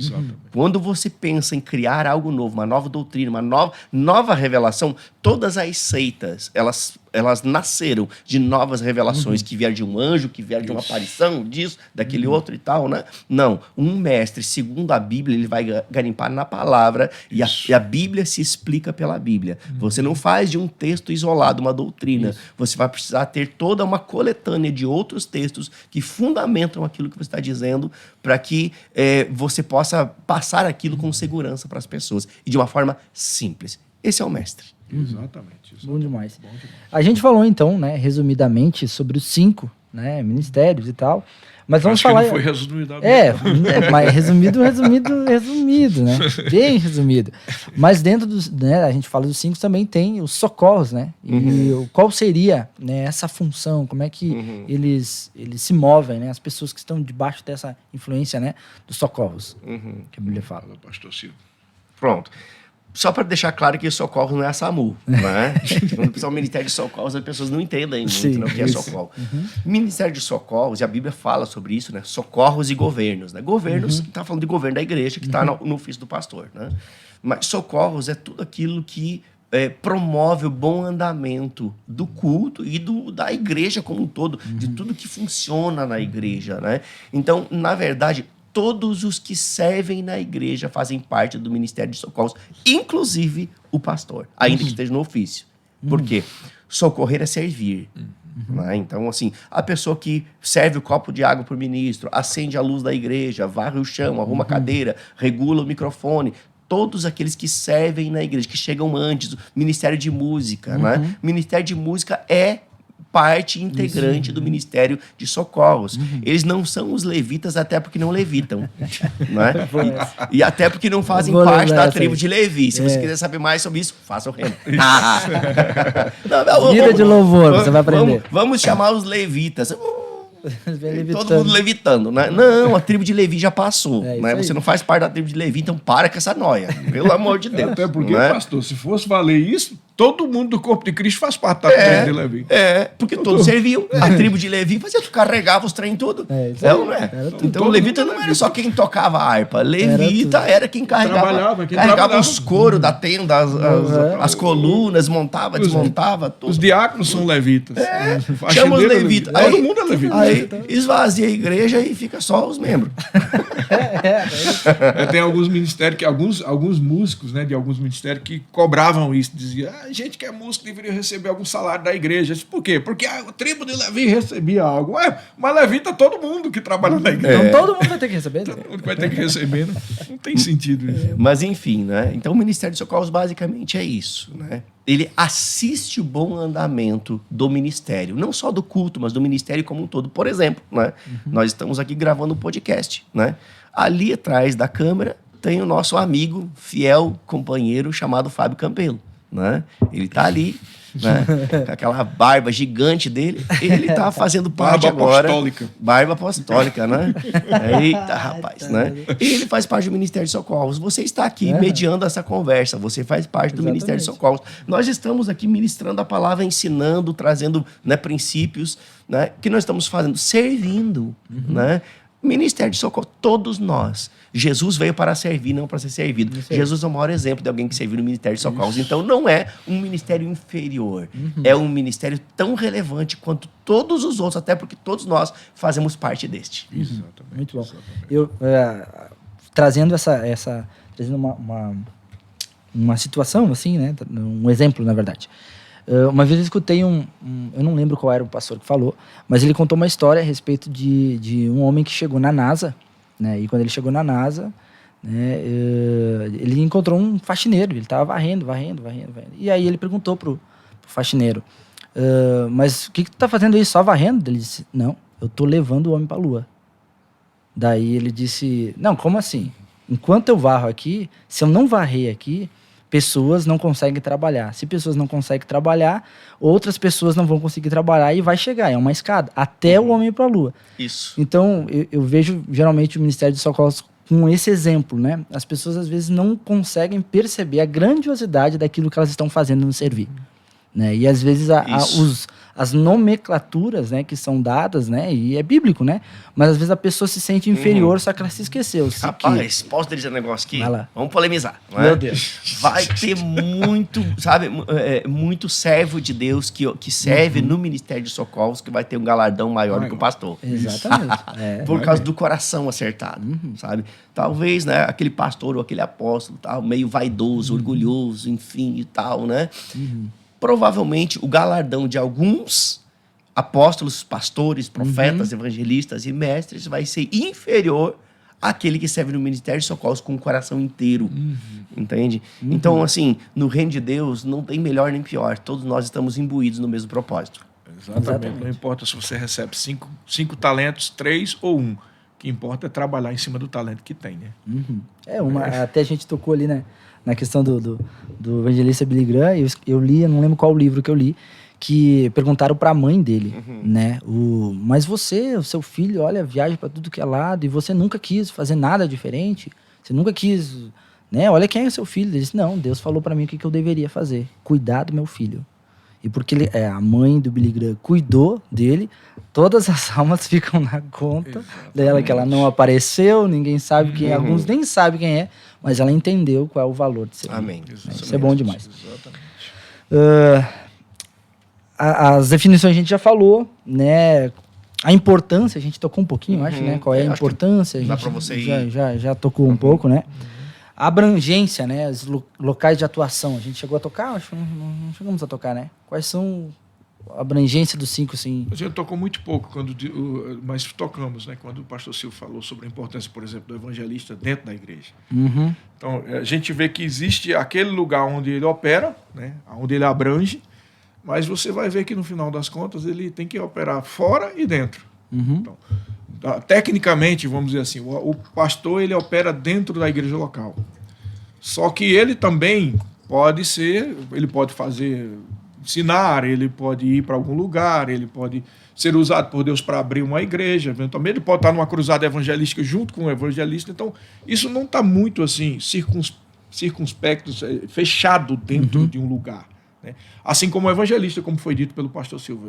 O evangelista ele é chamado para fora, para pregar fora de dentro da igreja local. Mas ele também tem um papel muito importante dentro da igreja.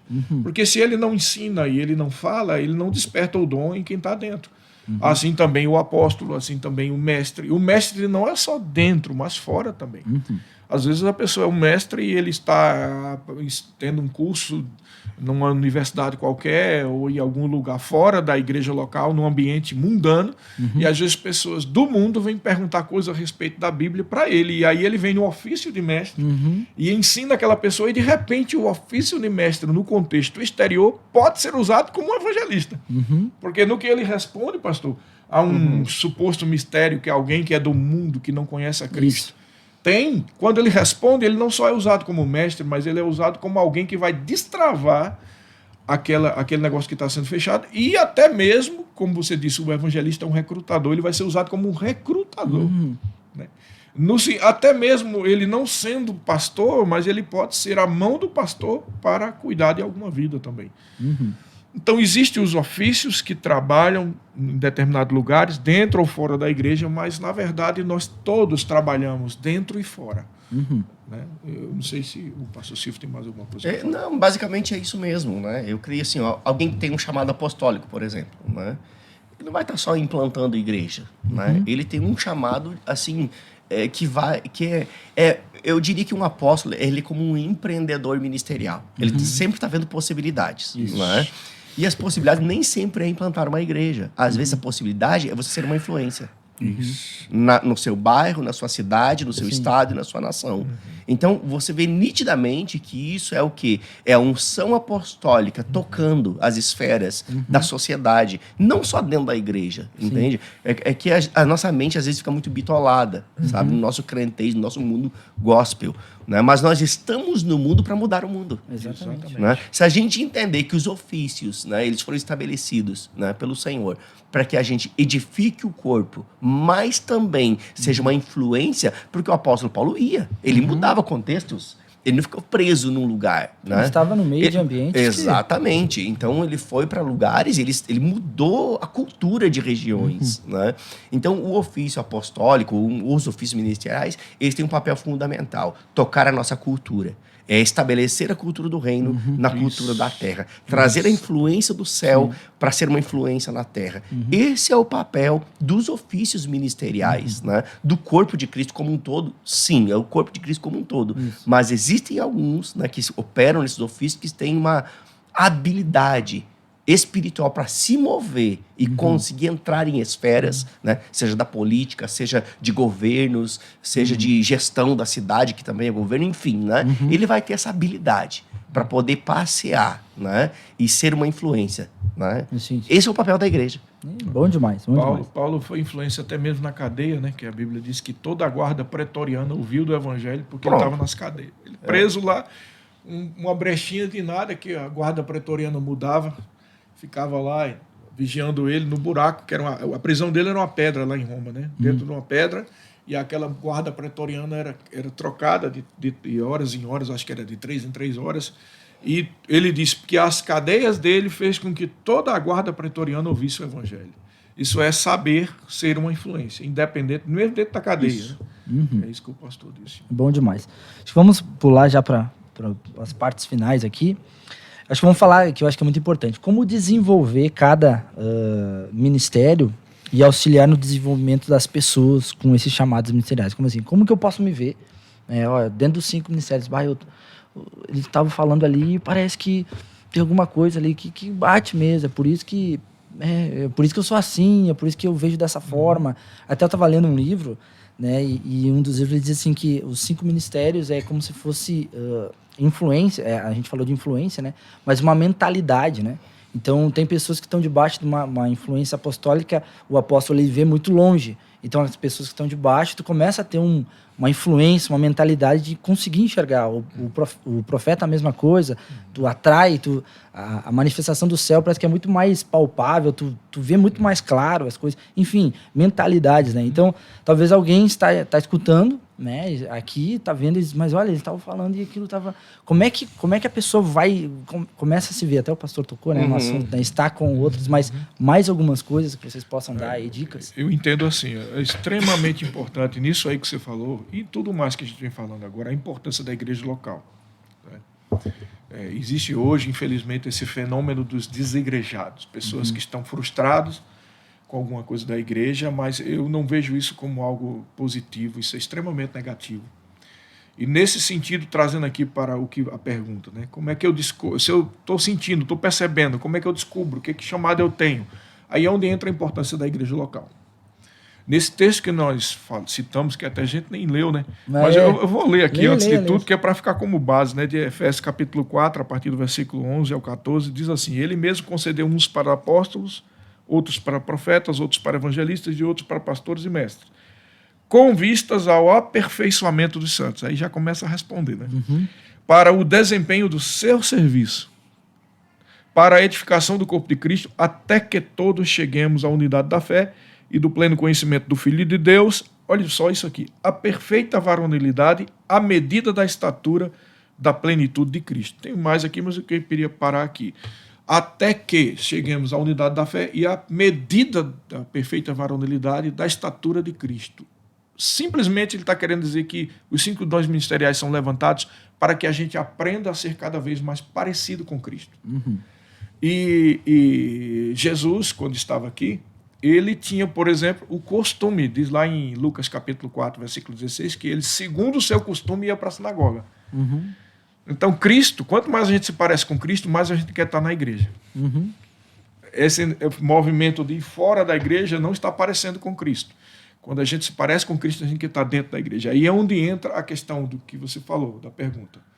O que é que eu faço e como é que eu desenvolvo? É por isso que precisa estar na igreja, porque a liderança da igreja, por exemplo, apóstolos, pastores, né, eles que têm o dom de Deus para ajudar as pessoas a não só descobrir os seus chamados, como também desenvolver.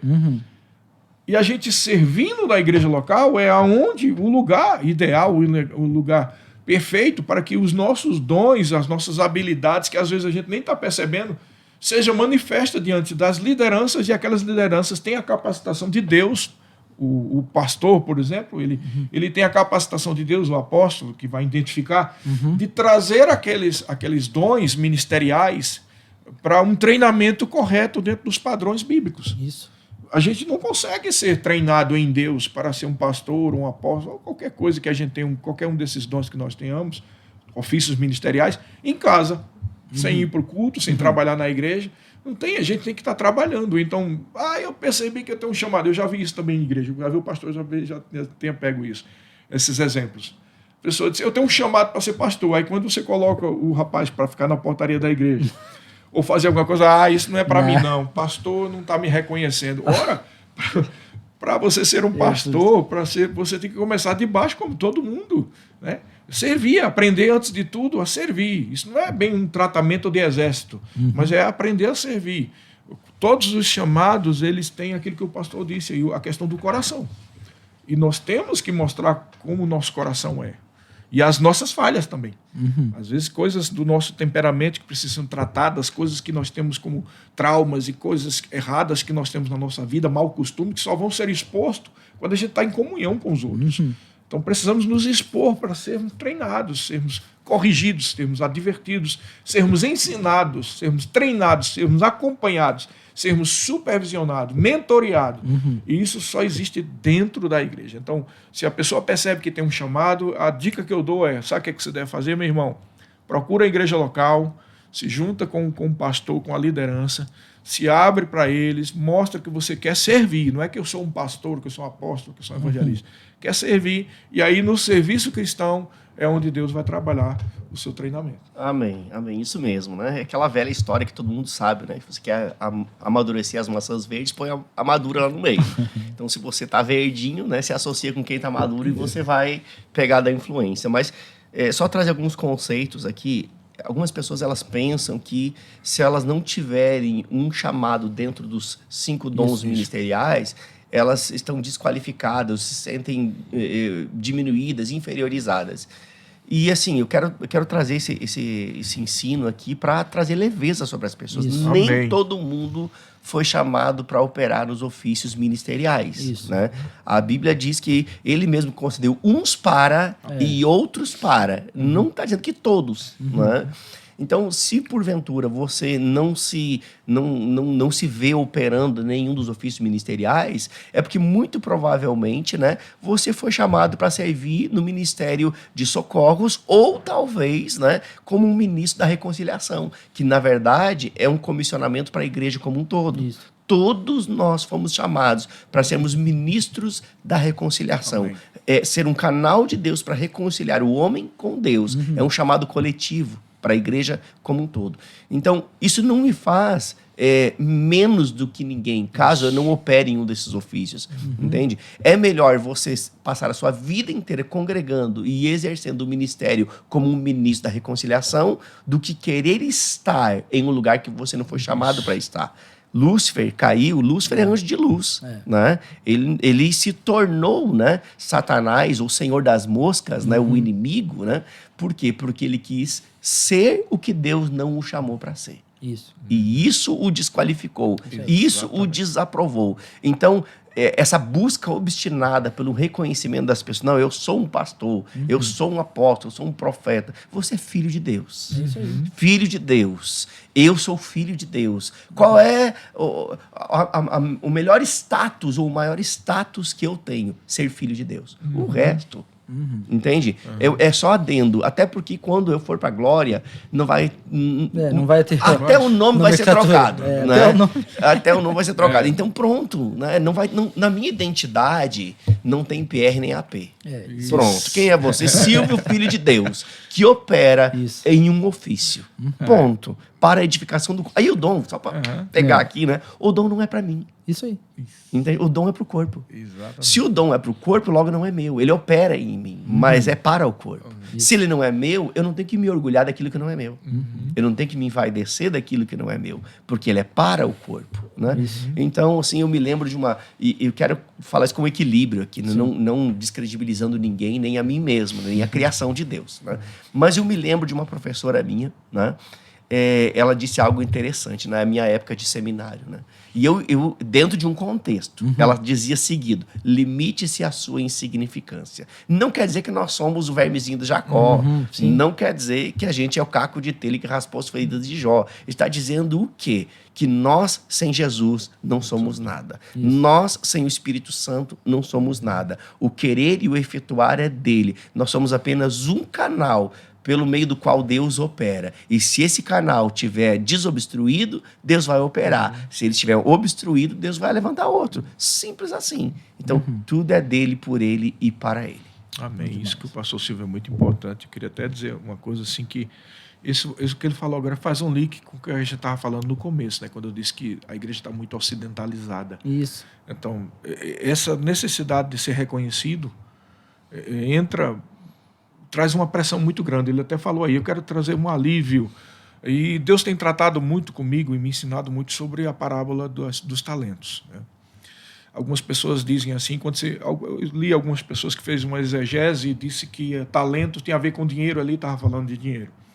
Eu discordo porque não tinha qualquer relação. Jesus está falando sobre outras coisas ali. E até é tão sério isso que talento significa dom ou qualificação, que até a própria palavra talento, durante os séculos, ganhou a conotação de ser dom. Né? Hoje a gente diz, fulano tem talento, fulano é talentoso. Então, realmente tem a ver com dom. E eu queria falar sobre a parábola do talento, porque tem a ver com isso, sobre tirar esse peso. Eu estou muito preocupado, para falar a verdade. O Espírito está me inquietando muito. Eu estou vendo pessoas sendo muito pressionadas. Né? Inclusive, há um aumento de suicídio de pastores. Né? Isso. E quando a gente vai ver nessa estatística, esses pastores são de grandes ministérios.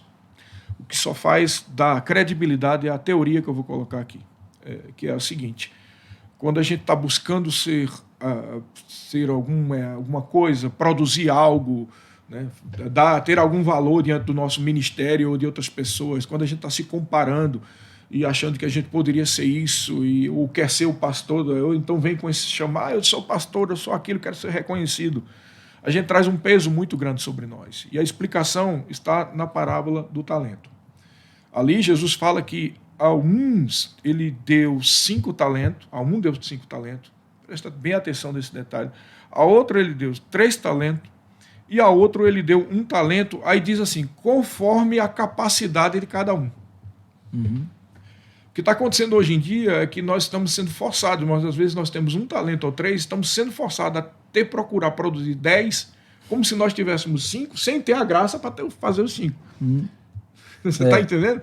Porque quem recebeu 5 para produzir 10, ele tem a graça para produzir 10. A capacidade. A capacidade, entendeu? E aí a questão é aquela, às vezes as pessoas têm aqueles sonhos. Eu queria ser o proprietário aqui em Caxias de uma grande rede de supermercado. Eu queria ser um proprietário, um empresário famoso aqui e tivesse uma grande rede de lojas de venda de automóveis. Aí a grande pergunta de $1 milhão que fica é, você aguenta o peso? Diz um ditado lá no Nordeste que se quem não aguenta com pote, não pega na rodia. Porque se o pote estiver pesado, você vai cair e vai quebrar o pote. Então, às vezes, a gente quer uma coisa que a gente não tem a graça para fazer. E é bom que se diga, eu vou quebrar outro engano aqui. Às vezes as pessoas dizem, pastor, mas se é este o caso, então se foi dado 5 talentos a um que tinha capacidade e a outro 3, e eu que só tenho 1, eu sou burro, eu sou imbecil. Jesus está vendo e descredibilizando, você é burro, você é imbecil. E aí a gente precisa entender que não tem nada a ver com inteligência, querido. Tem nada a ver com burrice. A pessoa pode ter um talento e ser altamente capacitado, pode ter cursos, pós-graduação, ele pode ser até empresário dentro da cidade de Caxias. Aqui está falando de uma graça para multiplicar aquele talento que tem. Isso. Então, está entendendo? Então, alguém pode ter um talento e ser o dono das 5 lojas de supermercado aqui. E tem um talento espiritual. Então, a graça para exercer aquele dom é para um talento. E o que ele deve fazer é multiplicar o talento que ele tem, seja 1, seja 3, seja 5. Enquanto tem pessoas, eu conheço pessoas que não sabem vender um carro, não sabem vender um terreno, não sabem fazer nada, mas tem 5 talentos. Se lá abre a igreja ali, daqui a pouco se vira um grande ministério, né? Porque tem um talento espiritual, tem um dom para aquilo, tem uma graça para aquilo. Então é bom dizer isso, porque eu sei que tem muita gente, por exemplo, talvez esses pastores que tentaram suicídio ou suicidaram eram pastores que tinham 1 ou 2 talentos ou 3, e era cobrado dele uma performance de alguém, e o cara vai ficar frustrado, porque ele não vai conseguir. Ele não vai conseguir. Essa capacitação vem de Deus, é algo que vem de Deus, e Deus não está dizendo, se tu tem 5, é porque tu é mais inteligente do que o Josias, e então para ele, aquele coitadinho que não sabe de nada, eu vou dar 1. Não é assim, a coisa não tem a ver com inteligência, com desenvoltura, tem a ver com uma graça sobrenatural de Deus. E pelo que eu entendo de Deus, e a gente vê isso na palavra, ele pega justamente o contrário. Aqueles que parece que não têm desenvoltura nenhuma e dá uma desenvoltura espiritual para mostrar que é ele que está fazendo isso. Não é o curso que eu faço, não é a capacitação que eu faço. O curso que eu fiz que me faz capacitado para isso. Então é muito importante isso. A gente precisa libertar as pessoas. Isso. Faz parte do nosso chamado, pastor, libertar o povo do peso. Então tem gente que está com peso, achando que tem que ter uma performance que nunca vai ter e vai trazer frustração, entendeu? A gente tem que multiplicar aquilo que Deus mandou, fazer aquilo que Deus mandou e ser feliz naquilo que Deus mandou. Isso aí, bom demais. E a última? Vamos deixar agora a última aí. Como deve ser a sinergia, né, o relacionamento ministerial entre os 5 ministérios, né? E como que é? Porque você olhando para cada um, né, você percebe nos temperamentos, né? Cada um tem um temperamento diferente, isso falando humanamente falando, né? E você percebe, é muito perceptível, né, que um apóstolo tem um temperamento mais vamos fazer, diferente do mestre, que ele é mais introspectivo, ele recebe mais, ele fica ali, calma, não vamos dessa forma. Como a gente faz toda essa sinergia acontecer? Eu me lembro de uma época que eu morei em Minas, e quando a gente tinha uma decisão para tomar, e às vezes, né, a gente se reunia, e numa linguagem bem mineira, né, se falava-se o seguinte, vamos fazer um toró de parpite. O que é um toró de parpite? É as pessoas darem as suas opiniões e julgar aquilo que seria mais adequado, né, para aquela situação. Pronto, dentro dessa sinergia dos dons ministeriais, como já foi falado aqui anteriormente, não tem uma posição acima de ninguém, entende? É como eu costumo dizer, né, que os ofícios ministeriais é como se eles estivessem sentados numa mesa redonda, discutindo assuntos acerca do reino de Deus e julgando aquilo que seria o mais adequado. Por que isso? Porque quando essa ideia de alguém que está sobre alguém, né, já fica meio truncado o negócio. Então, quando nós vemos a distribuição dos ofícios ministeriais, né, todos eles têm um propósito único: edificação do corpo, né? Conduzi-los à maturidade, à estatura de varão perfeito. Então, não é só o apóstolo que vai fazer isso. O mestre vai ter a sua participação, o evangelista, todos eles vão ter a sua participação. Então, essa sinergia, ela é gerada por duas situações, né? Claro que dessas duas tem um leque de outras, né? Mas para mim as duas principais é tratá-los como coigual, cada um na sua esfera de atuação, mas coigual, sabendo que todos têm um propósito único. E, em segundo lugar, e talvez o mais importante, é você estar inserido dentro de um contexto ministerial aonde os ministérios, né, os dons ministeriais, eles são ensinados, né, e credibilizados. Porque uma igreja, né, que não crê nos 5 dons ministeriais, ela vai ser uma igreja capenga. Entende? É como você construir um prédio em cima de 3 colunas. Ele até pode se sustentar por um tempo, né? Ou ele não vai poder ser muito alto, porque não tem uma base segura. Então, a dimensão, a altura, a proporção, ela é compatível com a estrutura que tem, né? Então, assim, uma igreja... E aqui eu não estou falando de denominação, tá? De identidade de denominação. Eu estou falando da igreja, o corpo de Cristo, a igreja do Senhor, né? Uma igreja saudável, ela vai ter que ensinar sobre os dons ministeriais, ela vai ter que credibilizar a operação dos dons ministeriais para que ela possa crescer de forma homogênea, segura e saudável. E quando esse assunto é abordado com leveza, com transparência, sabe, com inspiração envolvida, isso tira as competições de lado. Entende? Quando não há competição, há edificação. Ponto. Né? E para não haver competição, é só não entender que ofício ministerial é plano de carreira. Isso. Ponto. Né? Então, ensina-se sobre isso.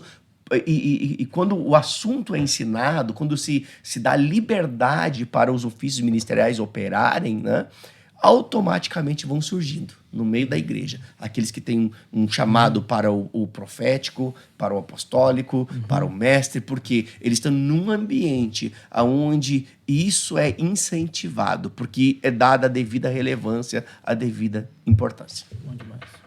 Então, isso praticamente o pastor falou quase tudo, né? Mas eu vejo assim, isso tudo que ele está falando também é muito importante, que cada ofício entenda que precisa do outro, né? Você não consegue viver isolado, né? Isso é honra. Nós precisamos do outro. Por exemplo, o mestre, ele precisa do pastor, o pastor precisa do mestre, o pastor precisa do evangelista, o evangelista precisa do pastor, porque às vezes acontece isso, principalmente, há uma dificuldade nas igrejas da diferença entre um ofício itinerante para o local. Então, às vezes, é a tendência do que é itinerante, como um profeta, um evangelista, pensar mestre, que né? O mestre também, que não precisa do pastor local, né? Vou falar aqui, vamos mexer na casa do maribondo, né? Que vai começar a tocar agora. A pessoa chega na igreja, você conhece, faz de conta que eu sou um mestre e eu sou um evangelista, vamos supor. Um evangelista, eu chego aqui, fui convidado para vir aqui a uma determinada denominação e em Caxias para fazer um evento. E aí eu venho em Caxias, vou embora e eu não procuro nem o pastor Silvio, nem ninguém daqui. Né?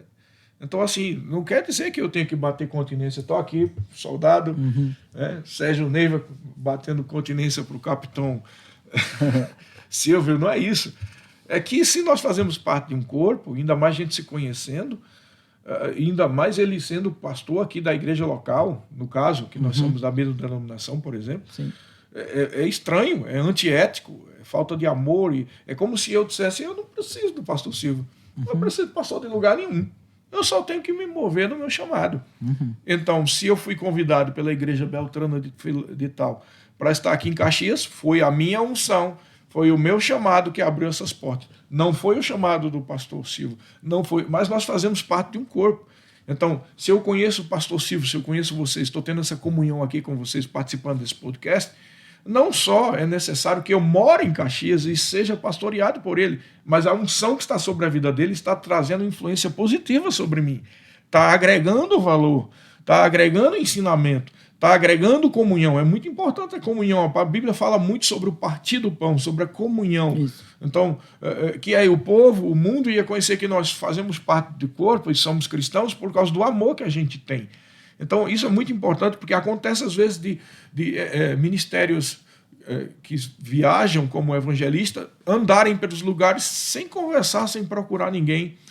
E às vezes ele é supervisionado, ou ele é pastoreado por algum pastor de alguma igreja, né? E ela é a igreja dele também, e eles também às vezes não falam nada para ninguém, né? Então, assim, mais uma vez eu digo, não estamos falando aqui sobre uma questão empresarial, ou como se fosse um exército, bater continência e dizer, estou aqui e fazer um relatório. Não é isso, é uma questão de comunhão. Se nós nos amamos, nós devemos considerar o outro, devemos ter ética, né? Isso em todas as denominações, e ainda mais quando nós participamos da mesma denominação, né? Da mesma forma, um pastor ou alguém de uma igreja local, ele não pode ficar enciumado porque o outro tem maior mobilidade, né? Assim é bom demais. Porque acontece isso muito também, né? Às vezes nós estamos dentro de uma igreja, convidamos uns profetas para fazer alguma conferência profética, ou um evangelista para fazer uma cruzada, e é comum que aconteça, como aquela pessoa não vive aqui na cidade, a página dela está em branco, está limpo. É o homem de Deus, né? Correto, e até bíblico que assim o seja, porque é bom que o povo nos veja como ministros, né? Mas às vezes o pastor que está aqui dentro, ele é muitas vezes bem visto pelos próximos, mas aqueles que não o conhecem desconsideram a unção dele. Porque estão vendo o pastor Silvio, vou dar um exemplo do pastor Silvio, passando aqui nas ruas de Caxias, todo tempo, indo para um lugar, para o outro, aí cumpre-se aquilo que aconteceu com Jesus. Aqui o pastor Silvio não vive aqui entre nós, os seus irmãos, né? E aí desconsidera ele, isso traz um peso sobre o pastor. Porque o pastor está lá e vem a unção profética, vem o profeta, vem, e todo mundo honra aquele ministro como se eles fossem o povo de Deus. E o pastor é somente aquele que está aqui, porque, afinal de contas, precisa de alguém para organizar a igreja local, né? Mesmo que não seja isso que passe no coração do ministro que está fora, muitas vezes esse tipo de coisa o diabo traz para um pastor ou para alguém que está no ministério local, né? Ou trabalhando no Ministério de Socorros, por exemplo. Então a gente precisa entender que os pastores precisam do ministério itinerante, os ministros itinerantes precisam dos pastores, precisam do mestre. Tem que haver essa inter-relação. A Bíblia diz que os 5 dons foram levantados para que houvesse edificação, para que não sejamos mais como meninos. E essa atitude de ter essa ciumeira é meninice. Não tem sentido, né? A gente ficar enciumado porque um tem liberdade, outro não tem, ou porque não tem que prestar conta a ninguém. Então, quando nós estamos sendo edificados em amor e crescendo em amor, a gente tem comunhão sem estar preocupado com essas coisas. Né? Então, assim, é muito importante isso, porque há, infelizmente, em algumas denominações, em algumas igrejas, esse problema de ciumeira, né? De pastores, de ministros itinerantes com os ministros da igreja local. E não deve haver. E é bom até que tem pessoas aqui que talvez estejam nos assistindo, novos convertidos, ou alguém que não tem chamado ministerial, mas está no Ministério de Socorro, que você entenda que o fato de um profeta estar fluindo na unção profética num evento de profecia não faz dele mais ungido do que o pastor. Assim também, o pastor não é mais... Tem gente também aqui no contrário, né? Tem gente que idolatra os pastores e ninguém mais presta, né? Só o pastor que presta, né?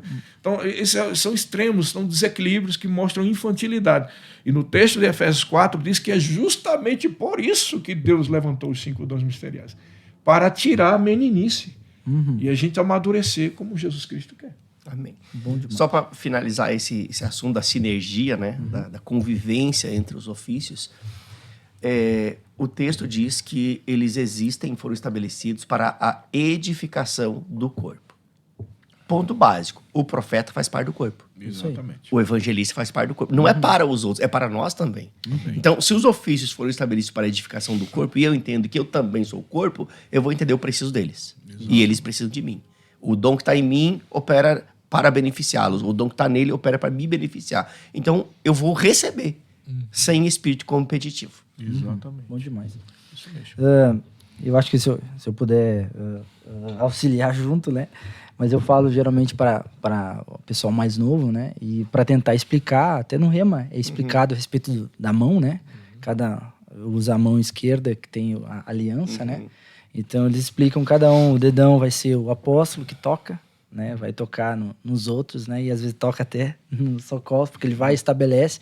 Então ele vai ativar todos os outros, vai chamar, vai conseguir visualizar. Aí vem... Não só isso, né, Josias? Isso. Quando ele toca, quer dizer, ele opera. Isso. Ele não opera nos 5, assim, de uma forma total. Isso, né? isso. Mas tocar não é só no sentido de despertá-los. É tocar porque o apóstolo, dependendo da necessidade, ele vai fluir, né, na unção do evangelista. Ele não é evangelista, mas ele vai fluir por causa da necessidade. Ele vai fluir na unção do mestre, ele vai fluir na unção do pastor, dependendo da necessidade. Então, ele toca nas unções. Isso, né? era sobre isso mesmo. Tocando nas unções, não tocando nas pessoas, mas na unção, né? E aí o profeta, o dedo indicador, geralmente fala, o dedo de profeta, né? Não, ele vai trazer, vai atrair essas manifestações, né, do céu de uma forma mais palpável, né? E aí o evangelista maior, né, que é o dedo maior, ele vai mais longe, vai lá atrás, busca a pessoa, e ele vai buscar para quem? Por isso que precisa essa sinergia. O pastor cuidar, que é o casado com a igreja, o mestre ensinar, e aí toca de novo para ser ativado, e assim vai. Vai cair aqui. E o interessante do mestre é que é o dedo mais fininho, Sim, né? vai aqui. Ele entra em lugares que nem outro dedo entra. É o mestre assim, entra em lugares na palavra que ninguém mais consegue. Exatamente. Então é muito bom, muito bom. Vocês querem deixar palavra, né, uma palavra final aí a respeito disso? Pastor Sérgio Neiva. Eu quero mais uma vez agradecer, né, por essa honra aqui de estar aqui com vocês. Que bênção, né? Participando do podcast. Na verdade, eu já participei de muitas coisas, programa de rádio, tudo, mas é a primeira vez que eu estou participando de um podcast. Já fiz vídeo no YouTube, mas podcast é a primeira vez e aprove a Deus me dar essa honra de estar aqui com vocês nessa igreja que eu amo tanto, vocês que eu amo tanto, amo o pastor Silvio, Josias. Todo mundo aqui meu Deus, esse povo daqui é maravilhoso. E ainda vou aproveitar para quem já me conhece, já sabe que eu tive uma visão aqui que uma onda grande iria varrer, lavar, inundar toda a região sul, e ela começava aqui dessa região. Eita. E eu creio nisso, isso foi em 2018, acho que Deus me deu essa visão. E eu creio nessa visão, né? E vocês que são aqui da região deveriam crer também. E eu te digo, esse povo aqui é um povo maravilhoso. Com certeza eles são surfistas de Deus, estão em cima da onda. Amém. E tá vindo essa onda toda. Eu quero agradecer a vocês também que estão até aqui. Se você está até aqui no podcast é porque você está gostando. Então, agradecer também por essa sua sinergia, essa sua vontade de receber algo da parte de Deus. Muito obrigado. Amém, amém. Que bênção, né? Que assunto maravilhoso, né? É um assunto que, assim, você vai puxando e não para mais, né? Então, eu queria só deixar uma palavrinha para quem está nos assistindo. Eu não sei exatamente quando esse podcast vai ao ar, eu creio que é logo nos próximos dias aí, né? Eu creio que antes do início da matéria, né? Por que eu estou falando antes do início da matéria, né? Porque o assunto abordado aqui, ele faz parte de uma das 24 matérias do Rema, chamada Ministério Prático. É a matéria que encerra o ano, né? Então, o ano letivo está encerrando agora, do primeiro ano. E eu vou ser o professor dessa matéria na unidade do Rema Caxias do Sul. Né? Talvez você esteja em outro lugar, você pode procurar uma unidade mais próxima de você também e solicitar com a direção da escola para você ser um visitante e ter uma degustação daquilo que é a proposta da escola, né? Aqui no Rio Grande do Sul nós temos 4 unidades, tem Porto Alegre, Novo Hamburgo, Bento Gonçalves e a unidade de Caxias do Sul, que é na Rua Tronca 929, né? Unidade nova, inclusive, né? E eu vou estar ensinando nessa escola dos dias 19/10 até o dia 7/11. Então, claro que a escola é para alunos matriculados, mas como é a última matéria do ano, ela vai estar aberta para você conhecer como a escola funciona, qual é a forma de ensino, né? E eu vou estar na unidade de Caxias do Sul aguardando você como visitante para estar ali desfrutando um pouquinho, né, daquilo que o Senhor tem através dessa escola para edificar a sua vida, para te dar as ferramentas adequadas para você exercer o ministério de uma forma ainda mais excelente. Obrigado pelo privilégio de estar conosco nesse tempo. Foi um tempo maravilhoso, né? E eu creio que esses assuntos eles vão ser esmiuçados, né? Fica aqui a dica, Josias, para daqui a algum tempo certeza. A gente entrar, né? Um por um. Isso, e vai ser bom demais. Um grande abraço, um beijo no seu coração, né? Se esse podcast te abençoou, meu conselho é que você compartilhe o link desse podcast com outras pessoas. Não precisa ser necessariamente do Rio Grande do Sul, qualquer parte do Brasil e do mundo, graças a Deus, né, pela abrangência da internet, mas faça isso, curta aí o nosso vídeo, né? Dê um like, dê um like, né? Inscreva-se no nosso canal do YouTube, Verbo Caxias, né? E você vai fazer parte de algo dessa onda de avivamento que está fluindo daqui. Beijo no seu coração. Bom demais, obrigado, pastores, por também ter me dado a honra de poder, né, conversar sobre um assunto que eu gosto tanto. E eu sempre falo o pós, né? Depois, se você quer saber mais, uma das formas boas de você aprender é livros, né? Então nós temos alguns livros, né, que eu quero indicar. Esse livro ele concedeu dons aos homens, do Kenneth Hagin, livro extraordinário, onde vai falar sobre os três, né? Ele toca em três: o apóstolo, o profeta e o pastor. Livro muito, muito bom. Esse também, Os Dons do Ministério, também é dele, né? São alguns ensinamentos que ele fala também a respeito dos dons ministeriais. Esse livro aqui também é muito bom, do Drummond Lacerda, Os Chamados e os Dons Ministeriais, também uma abordagem sobre os 5 ministérios, muito bom. O Ministério do Profeta, também do Kenneth Hagin, né, que ele vai falar um pouco do Ministério do Profeta, também da profecia. Curso de Evangelismo Pessoal, do Kenyon, também muito bom. Esse livro nós temos também aqui, né? E esses dois aqui, que também li, muito bom, Apóstolos e Profetas, do Hector Torres. Ele fala a respeito dessa sinergia dos apóstolos e profetas. E esse, por último, Descobrindo Seu Destino, que também é muito bom, vai falar sobre o propósito, e ele toca também um pouco nos 5 dons ministeriais. Vai ser muito bênção para a tua vida. Deus abençoe você, obrigado por estar com a gente aqui, e tenha certeza que o Espírito Santo está aí em você, dentro de você, e tudo isso que foi falado está sendo gerado coisas novas. Deus abençoe, nos vemos no próximo podcast. Valeu, até mais!